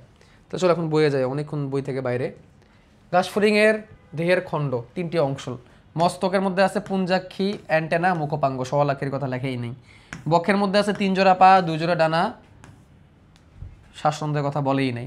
উদরের কথা আছে শ্বাসরন্ধ্র বা স্পাইরাকল, শ্বাসরন্ধ্রকে ইংলিশে স্পাইরাকল বলে। আর জননাঙ্গ। এখানে আবার টিম্পেনামের কথা লেখাই নেই। মানে কি একটা অবস্থা! এটা কবে থেকে এটা কারেকশন করার দরকার? আমি 4টা বছর ধরে পড়াচ্ছি, 4টা বছর ধরে এখনো পর্যন্ত কারেকশন হইল না, আফসোস। মস্তক বাইরে থেকে দেখতে অখণ্ডিত মনে হলো, মূলত 6টি ভুনীয় খণ্ডকের সমন্বয়ে মস্তক গঠিত। এদের দেখতে নাশপাতি আকৃতির, হাইপোগন্যাথাস ধরনের, অর্থাৎ মুখছিদ্র নিম্নমুখ হয়ে অবস্থান করে, যেমন হাইপোগন্যাথাস বলে। নিচের দিকে এরকম পথ হয়ে থাকে। গ্রীবার সাহায্যে এটা লাগানো থাকে, মানে এটা ঘাড়ের সাহায্যে সমকোণে লাগানো থাকে। এটা এত গুরুত্বপূর্ণ কিছু না। ঘাসফড়িং গ্রীবার সাহায্যে মস্তকের বিভিন্ন দিকে ঘোরাতে পারে। মস্তকের বহিঃকঙ্কালকে হেড ক্যাপসুল বা অ্যাপিক্রেনিয়াম বলা হয়। একটু দাগায় রেখো, আমি এটা বলতে ভুলে গেছিলাম। মাথার যে খণ্ড, মাথার খুলির যে হেলমেটটা, এই হেলমেটটার নাম হচ্ছে হেড ক্যাপসুল বা অ্যাপিক্রেনিয়াম। অ্যাপিক্রেনিয়াম, ক্রেনিয়াম মানে তো খুলি, মানে আমাদের মাথার যে খুলিটা, একটু আগে যে তোমাদের একটা খুলি দেখাইলাম আমি, ওরকম এদেরও একটা খুলি আছে। এই খুলিটার নাম হচ্ছে, হেলমেটটার নাম হচ্ছে অ্যাপিক্রেনিয়াম। অ্যাপিক্রেনিয়াম বা হেড ক্যাপসুল, অ্যাপিক্রেনিয়াম বা হেড ক্যাপসুল, এটা মনে রেখো। আমাদের মাথার যে খুলি, এটা আমরা বলি ক্রেনিয়াম। আমাদের এই যে মাথার যে খুলি, এই হেলমেটটার আমরা কি বলি? ক্রেনিয়াম। তো ঘাসফড়িংও তো যে এরকম একটা হেলমেট আছে না, হাইপোগন্যাথাস টাইপের, এরকম কাট করা। এই হেলমেটটার নাম হচ্ছে অ্যাপিক্রেনিয়াম। হেলমেটের নাম কি? অ্যাপিক্রেনিয়াম, খুলি। এটাকে হেড ক্যাপসুলও বলা হয়, নামের সাথে গেছে বলো, হেড ক্যাপসুল। আর এদের হেড ক্যাপসুল থেকে 2টা অ্যান্টেনা বের হয়, এমন। ওই যে এদের মুখটা হচ্ছে এরকম, আমি ঘাসফড়িং এরকম করে, ঘাসফড়িং ওই যে এরকম এরকম করে। হ্যাঁ রে, এগুলো যদি ভাইরাল হয়ে যায় ব্যাপার না, আমি সব ভাইরালে ভয় পাই না। দেখো এই যে ওসিলিউ এখানে দেখাই দিচ্ছে সুন্দর করে। এই যে ভার্টেক্স, এটা ভার্টেক্স, ফ্রন্স, তারপরে ক্লাইপিয়াস, এই যে ল্যাব্রাম, এই যে জেনা, আর এই দিকের এই অংশটার মধ্যে আছে হচ্ছে অক্সিপুট। ল্যাব্রাম দেখা যাচ্ছে, যে নিচে একটু ল্যাবিয়ামও দেখা যাচ্ছে, ল্যাবিয়ামের নিচের ঠোঁট। ল্যাবিয়ামে আমরা এখান থেকে যাবো না। এদের ঢের কয়টা অংশ আছে? পিছনে ত্রিকোণাকার ভার্টেক্স, দুই পাশে জেনা, কপালে ফ্রন্স, ফ্রন্সের নিচে ক্লাইপিয়াস, ঘাসফড়িংয়ের মস্তকে এক জোড়া পুঞ্জাক্ষী, 3টি সওয়ালাক্ষী, এক জোড়া অ্যান্টেনা এবং এক সেট মুখপাঙ্গ থাকে। পুঞ্জাক্ষী, পুঞ্জাক্ষী নিয়ে ডিটেলস আলোচনা সামনে আসবে, এখানে আর গেলাম না, সামনে আসবে, সামনে আরও বিস্তারিত আসবে, এই জন্য আমি এখানে আর গেলাম না। খালি এখানে মনে রাখতে পারো, ঘাসফড়িংয়ের পৃষ্ঠ পার্শ্বদেশে প্রথম খণ্ডকে এক জোড়া পূর্ণাঙ্কে থাকে, আর ওমারিডিয়াম নিয়ে তৈরি, শেষ। আর কিছু লাগবে না এখান থেকে। ওসেলি বা সওয়ালাক্ষী সামনে আর নাই, এখান থেকে পড়ে ফেলি। ঘাসফড়িংয়ের 2টি পুঞ্জাক্ষীর মাঝে, 2টি পুঞ্জাক্ষীর মাঝখানে 3টি সওয়ালাক্ষী বা ওসেলি থাকে। এরা পুরু স্বচ্ছ কিউটিকল নির্মিত লেন্স দিয়ে তৈরি এবং আলোক সংবেদী কোষ আছে, যেটা তারা আলোকটাকে বুঝতে পারে। দেখো এখানে কোষ আঁকানো আছে, এটা হচ্ছে লেন্সের মতো, আর নিচে কিছু আলোক সংবেদী কোষ আছে যার মাধ্যমে সে বুঝতে পারে। হ্যাঁ, এত বেশি কিছু দরকার নাই। প্রতিটি এটা পরীক্ষা আসে না, খালি এই চিত্র পরীক্ষা আসে না, এইটুকুই লাগে আর কি। ওসেলাসের তলদেশে মস্তিষ্ক গঠনকারী স্নায়ুতন্তু আছে, আলোক সংবেদী কোষ থাকে যা রেটিনার মতো কাজ করে। তাহলে এখানে কয়েকটা এমসিকিউ। প্রথমত বলছে যে লেন্স আছে, আর এটা কিসের মতো কাজ করে? রেটিনার মতো কাজ করে। লেন্স আছে, আর এদের নিচে স্নায়ুতন্তু আছে, স্নায়ুতন্তুরা রেটিনার মতো কাজ করে। ঠিক আছে, এই যে এদের নিচে কিছু স্নায়ুতন্তু আর কিছু সংবেদী কোষ আছে, এই যে কিছু সংবেদী কোষ আছে, এগুলো রেটিনার মতো কাজ করে। এগুলো কিসের মতো কাজ করে? রেটিনার মতো কাজ করে। আমাদের চোখের যেরকম রেটিনা আছে একদম পেছন দিকে, এদেরও ওসিলের ভিতর দিকে এরকম কিছু স্নায়ু কোষ আছে, এগুলো রেটিনার মতো কাজ করে।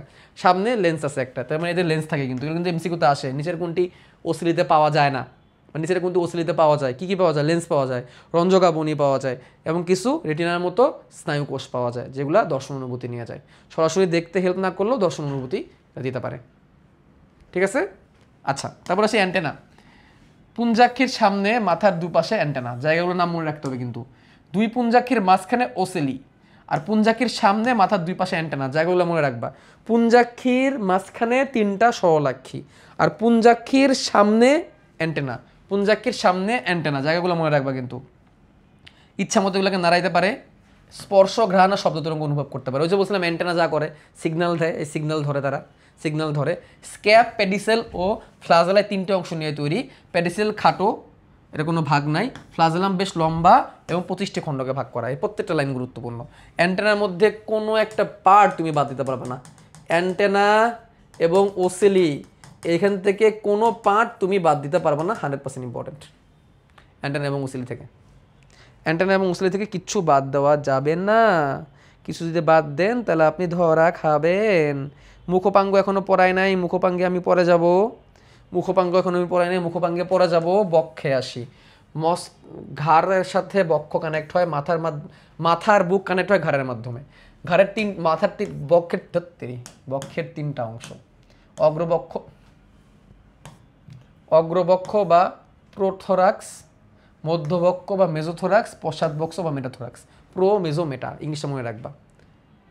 পৃষ্ঠদেশকে বলে টার্গাম, অঙ্কীয় দেশকে বলে স্টার্নাম, আর পার্শ্বদেশকে বলে প্লিউরন। পড়ছিলাম এটা। পৃষ্ঠদেশকে বলা হয় টার্গাম, পার্শ্বদেশকে বলা হয় প্লিউরন, আর অঙ্কীয় দেশকে বলে স্টার্নাম। ওকে, এটাও আছে। কিউটিকল দিয়ে আবৃত। অগ্রপক্ষের টার্গাম অংশটা বেশ বড়, চওড়া, পিছনে পাশে প্রসারিত। এর নাম হচ্ছে প্রোনোটাম। এটা কিন্তু পরীক্ষা আসে। অগ্রপক্ষের টার্গাম, পিঠের অংশটা অনেক বড়, দেখাই তোমাদেরকে। এটা এমসিকিউতে আসে কিন্তু। দেখো, এটা অগ্রবক্ষ, এটা মধ্যবক্ষ, আর পিছনে পশ্চাৎবক্ষ। এই পুরো পাটটা হচ্ছে বক্ষ। এর মধ্যে দেখছো পিঠের পাটটা স্টার্নাম, পিঠের পাটটা টার্গাম, পেটের পাটটা স্টার্নাম, আর পাশে প্লিউরন। দেখো তো অগ্রবক্ষের এই পাটটা অনেক বড় না? আর তোমার দেখে কি মনে হচ্ছে এই পাটটা কি টার্গাম না স্টার্নাম? বলো, এই পাটটা কি টার্গাম না স্টার্নাম? টার্গাম। তো অগ্রবক্ষের টার্গামটা কি অনেক বড়, অনেকটা জায়গা নিয়ে থাকে। এটা কিন্তু এমসিকিউতে আসে। অগ্রবক্ষের টার্গামটা অনেক বড়, অনেকটা জায়গা নিয়ে থাকে। ঠিক আছে, এটা মনে রাখতে হবে। মুখপাঙ্গ আমি এখনও পড়াই নেই। অনেক বড়, অনেক জায়গা নিয়ে থাকে। আচ্ছা, বক্ষে কী থাকে? শ্বাসরন্ধ্র। বক্ষে কী থাকে? বক্ষের অঙ্কীয় পার্শ্বদেশে 2 জোড়া শ্বাসরন্ধ্র বা স্পাইরাকল আছে। প্রথম জোড়া প্রোনোটামের নিচে, অর্থাৎ প্রথম টার্গামের নিচে, অগ্র মধ্যবক্ষের মাঝে। দ্বিতীয় জোড়া মধ্য পশ্চাৎবক্ষের মাঝে। শেষ। তাহলে অগ্র আর মধ্যের মাঝখানে 1 জোড়া শ্বাসরন্ধ্র, মধ্য আর পশ্চাতের মাঝখানে আরেক জোড়া শ্বাসরন্ধ্র। এসে 2 জোড়া শ্বাসরন্ধ্র। ডানা। আচ্ছা থাক, আজকে আর না যাই, নেক্সট দিন পড়াবো। ডানা আর পায়ের মধ্যে আজকে আর না যাই, সহজ আছে, বাট আমি নেক্সট দিন মুখপাঙ্গ থেকে পড়াই দিবনি। থাক, বেশি হয়ে যাবে। আজকে আমি মুখপাঙ্গ রাখ পর্যন্তই রাখি। আমার মনে হয় আজকে স্কিপ দেওয়া উচিত, আর না। তাহলে আমি যদি সাম আপ করি, হ্যাঁ, সামারি করে দিই, তাহলে আবার প্যারা খাবা। ঘাসফড়িং হচ্ছে আর্থ্রোপোডা পর্বের প্রাণী। আর্থ্রোপোডা পর্বের মধ্যে ইনসেক্টা শ্রেণীর অন্তর্গত, কারণ তার মাথা, বক্ষ আর উদরে নামের 3টা অংশ পাওয়া যায়। ঘাসফড়িংয়ের সাব ক্লাস আছে। সাব ক্লাসটা হচ্ছে টেরিগোটা, কারণ তারা মস্তক, বক্ষ, উদর আলাদা থাকার পরও তাদের কী থাকে? টেরিয়ন বা ডানা থাকে, এই জন্য তাকে টেরিগোটা বলা হয়। ঘাসফড়িংয়ের অর্ডারটা হচ্ছে অর্থোপটেরা, কারণ এতে শক্ত পা ডানা আছে। ঘাসফড়িংয়ের ফ্যামিলি হচ্ছে অনেক রকমের ফ্যামিলি আছে। এর মধ্যে আমরা যে ফ্যামিলিটা পড়তেছি এটা হচ্ছে পিরগোমরফিডি, কারণ এটা অনেক রঙিন হয়। আর ঘাসফড়িংয়ের শ্রেণীটা আমরা পড়ছি পিকুলোসেরাস পড়ছি, কারণ এটা গ্রীষ্মমণ্ডলীয় অঞ্চলে অনেক বেশি পাওয়া যায়। আর আমরা যে স্পেসিসটা পড়তেছি, এই স্পেসিসটা হচ্ছে পিকুলোসেরাস পিকটাস। ঘাসফড়িংয়ের বেশ কিছু ব্যাপার আছে, এর মধ্যে মনে রাখতে হবে এরা লাফিয়ে পা দিয়ে প্রতিকূল পরিবেশে দিনে 15 কিলোমিটার পর্যন্ত লাফায় চলতে পারে। এদের আকৃতি গড়ে 8 সেন্টিমিটার পর্যন্ত হয়ে থাকে। এদের খাবার দাবার সাধারণত শাকসবজি থাকে। এরা যখন বাচ্চা অবস্থায় থাকে, 2বার যখন ওদের খোলসমোচন হয়, তখন তারা নরম পাতা, নরম ডাল, কচি পাতাই খায়। বা 2-3বার খোলসমোচন হয়ে যাওয়ার পরে তারা শক্ত ডালপালা খাইতে পারে, বা তারা ডালপালাই খায়। তারা প্রথম স্তরের খাদক, এবং এদের প্রতিসম্মতা হচ্ছে দ্বিপার্শ্বীয় প্রতিসম্মতা, এবং তারা ডিম ফুটে হওয়ার পরে মোটামুটি 5 বার খোলস মোচন করে, 5 বার খোলস মোচন করে পূর্ণাঙ্গ ঘাসফড়িংয়ে পরিণত হয়। পূর্ণাঙ্গ হওয়ার আগ পর্যন্ত এগুলোকে নিম্ফ নামে ডাকা হয়। তো ঘাসফড়িংয়ের স্পিসিস আছে টোটাল পৃথিবীতে 20,000টা, আর আমাদের হচ্ছে বাংলাদেশে 20টা পাওয়া যায় এবং এদের ঢের 20টা খণ্ড আছে। এর মধ্যে মাথায় আছে 6টা ভ্রূণীয় খণ্ডক, বক্ষে আছে 3টা খণ্ডক এবং উদরে আছে 11টা খণ্ডক। এদের দেহের প্রত্যেকটা খণ্ডকের বাইরের আবরণটা হচ্ছে স্ক্লেরাইট নামক একটা পাত, যে স্ক্লেরাইট নামক পাতটা হাইপোথালামিস থেকে নিঃসৃত কিউটিকল এবং কাইটিন দিয়ে তৈরি। এই কিউটিকলটা হচ্ছে কিউটিন আর সুবেরিন দিয়ে তৈরি। কিউটিন, সুবেরিন আর কিউটিকল বা কাইটিন একসাথে মিলে অনেক শক্ত হয়ে যায়, এটাকে বলা হয় স্ক্লেরাইট। আর একটা স্ক্লেরাইটকে কানেক্ট করে রাখার জন্য আছে হচ্ছে সুচার। ওকে, পাশাপাশি এদের স্কেলেটগুলোকে উপর দিক থেকে কানেক্ট করে রাখে টারগাইট, নিচের দিকে থাকে স্টারনাইট আর দুই পাশে থাকে প্লিউরন। ওকে, এই পার্টগুলো আমরা পড়ছি। আর এদের টোটাল 20টা ভ্রূণীয় খণ্ডক আমরা পাইছি। তো টারগাইট কোনটা, প্লিউরন কোনটা, স্টারনাম কোনটা, এটা আমরা এখানে দেখছি। বক্ষ অঞ্চলে এগুলোকে বলা টারগাম, উদর অঞ্চলে বলা হয় স্টারনাম, আর দুই পাশে হচ্ছে বক্ষ আর উদর অঞ্চলে এগুলোকে বলা টারগাম, স্টারনাম এবং প্লিউরন। আর উদর অঞ্চলে নর্মালি প্লিউরন পাওয়া যায় না, এটা আমরা পরে আসবো। আচ্ছা, ঘাসফড়িং হচ্ছে মস্তক, বক্ষ, উদরে ভাগ করা যায়। এদের মাথার 6টা ভ্রূণীয় খণ্ডক, কী কী সেগুলা? ত্রিকোণাকার ভার্টেক্স, সামনে কপালের দিকে থাকে ফ্রন্স এবং ফ্রন্সের নিচে আয়তাকার প্লেটের মতো থাকে ক্লাইপিয়াস, আর দুই পাশে থেকে হচ্ছে জেনা। ক্লাইপিয়াসের নিচে থেকে হচ্ছে ল্যাব্রাম, আর পেছন দিকে থাকে হচ্ছে অক্সিপুট। এভাবে তারা 6টা ভ্রূণীয় খণ্ডক দিয়ে তৈরি। পাশাপাশি এদের মাথার মধ্যে আমরা 3টা ওসেলি, 1 জোড়া পুঞ্জাক্ষী, 2টা অ্যান্টেনা, স্বলাক্ষী এবং মুখপাঙ্গ আমরা পেয়ে থাকি। এদের বক্ষের 3টা অংশ, অগ্রবক্ষ বা প্রোথোরাক্স, মধ্যবক্ষ বা মেজোথোরাক্স, পশ্চাৎবক্ষ বা মেরাথোরাক্স। প্রত্যেকটা অংশই একটার সাথে একটা সুচার দিয়ে কানেক্টেড আছে। অগ্রবক্ষ এবং মধ্যবক্ষের মাঝখানে আছে হচ্ছে একজোড়া শ্বাসরন্ধ্র, মধ্যবক্ষ আর পশ্চাৎবক্ষের মাঝখানে আছে একজোড়া শ্বাসরন্ধ্র, যেটাকে আমরা স্পাইরাকোলো বলে থাকি। এবং বক্ষে আমরা 2 জোড়া শ্বাসরন্ধ্র পাই, বক্ষে আমরা 3 জোড়া পা পাই এবং ডানাও পেয়ে থাকি আমরা 2 জোড়া। এদের উদরের 11টা খণ্ডক, 11টা খণ্ডকের মধ্যে প্রথম খণ্ডকের মধ্যে আছে টিম্প্যানাম বা শ্রবণ থলি, যারা শ্রবণ উদ্দীপনা গ্রহণ করতে পারে। এদের উদরে আছে 8 জোড়া শ্বাসরন্ধ্র এবং উদরে থাকে যৌনাঙ্গ। এদের মাথাটা সামনের দিকে কাত হয়ে থাকে, মাথাটা সামনের দিকে কাত হয়ে থাকার কারণে এটাকে আমরা হাইপোগনাথাস মস্তক বলে থাকি বা নিচু মস্তক বলে থাকি, মুখটা একটু নিচের দিকে থাকে, এই জন্য এটাকে আমরা হাইপোগনাথাস মস্তক বলে থাকি। এদের কোন অংশটা কি, ভার্টেক্স কোথায়, ফ্রন্স কোথায়, জেনা কোথায়, ক্লাইপিয়াস কোথায়, ল্যাব্রাম কোথায়, তা আমরা দেখতেছি। ল্যাব্রামকে উপরে ঠোঁট বলা হয়, ল্যাবিয়ামকে নিচের ঠোঁট বলা হয়। এদের অনেকগুলা একসাথে জড়ো হওয়া চোখ থাকে, এগুলোকে আমরা পুঞ্জাক্ষী বলি। একসাথে আসলে চোখ থাকে 2টা, বাট একটা চোখের মধ্যে অনেকগুলো লেন্সের মতো থাকে, প্রায় 2000। এগুলোকে আমরা ওমারিডিয়াম বলি। অনেকগুলো ওমারিডিয়াম মিলে একটা কম্পাউন্ড আইস তৈরি করে। কম্পাউন্ড আই সম্পর্কে আমরা পরে আরও ভালো করে জানবো। এদের দর্শন অনুভূতি গ্রহণ করার জন্য, আলোক তীব্রতা বোঝার জন্য ওসিলি বা সরলাক্ষেস, এগুলো খুবই সরল প্রকৃতির। এদের লেন্স থাকে এবং কিছু স্নায়ু কোষ থাকে যেগুলো দেখতে অনেকটা রেটিনার মতো, এবং এদের রঞ্জক থাকে, যার কারণে এটা দেখতে একটু কালারফুল হয়। এদের কিন্তু রঞ্জক থাকে সরলাক্ষীতে। এরপরে আমরা চলে যাচ্ছি এদের অ্যান্টেনাতে। অ্যান্টেনা মস্তকের অংশ বা মাথার অংশ। এদের অ্যান্টেনা 3টা অংশ, স্কেপ, পেডিসেল এবং ফ্লাজেলাম। স্কেপগুলির মতো, পেডিসেল হচ্ছে পায়ের মতো, আর ফ্লাজেলাম হচ্ছে ছোটো ছোটো খণ্ডকের মতো। ঘাসফড়িংয়ের ফ্লাজেলামে 25টা পর্যন্ত খণ্ডক থাকতে পারে। অনেক ঘাসফড়িংয়ের কিন্তু আবার এটা সাইজে একটু কি থাকে, ছোটও থাকে এই অ্যান্টেনার সাইজ। এরপর আমরা ঘাসফড়িংয়ের মুখপাঙ্গের মধ্যে ল্যাব্রামটা দেখতেছি, এটা উপরের ঠোঁট তৈরি করে। এটা আমরা ল্যাবিয়াম দেখতেছি, এটা নিচের ঠোঁট তৈরি করে।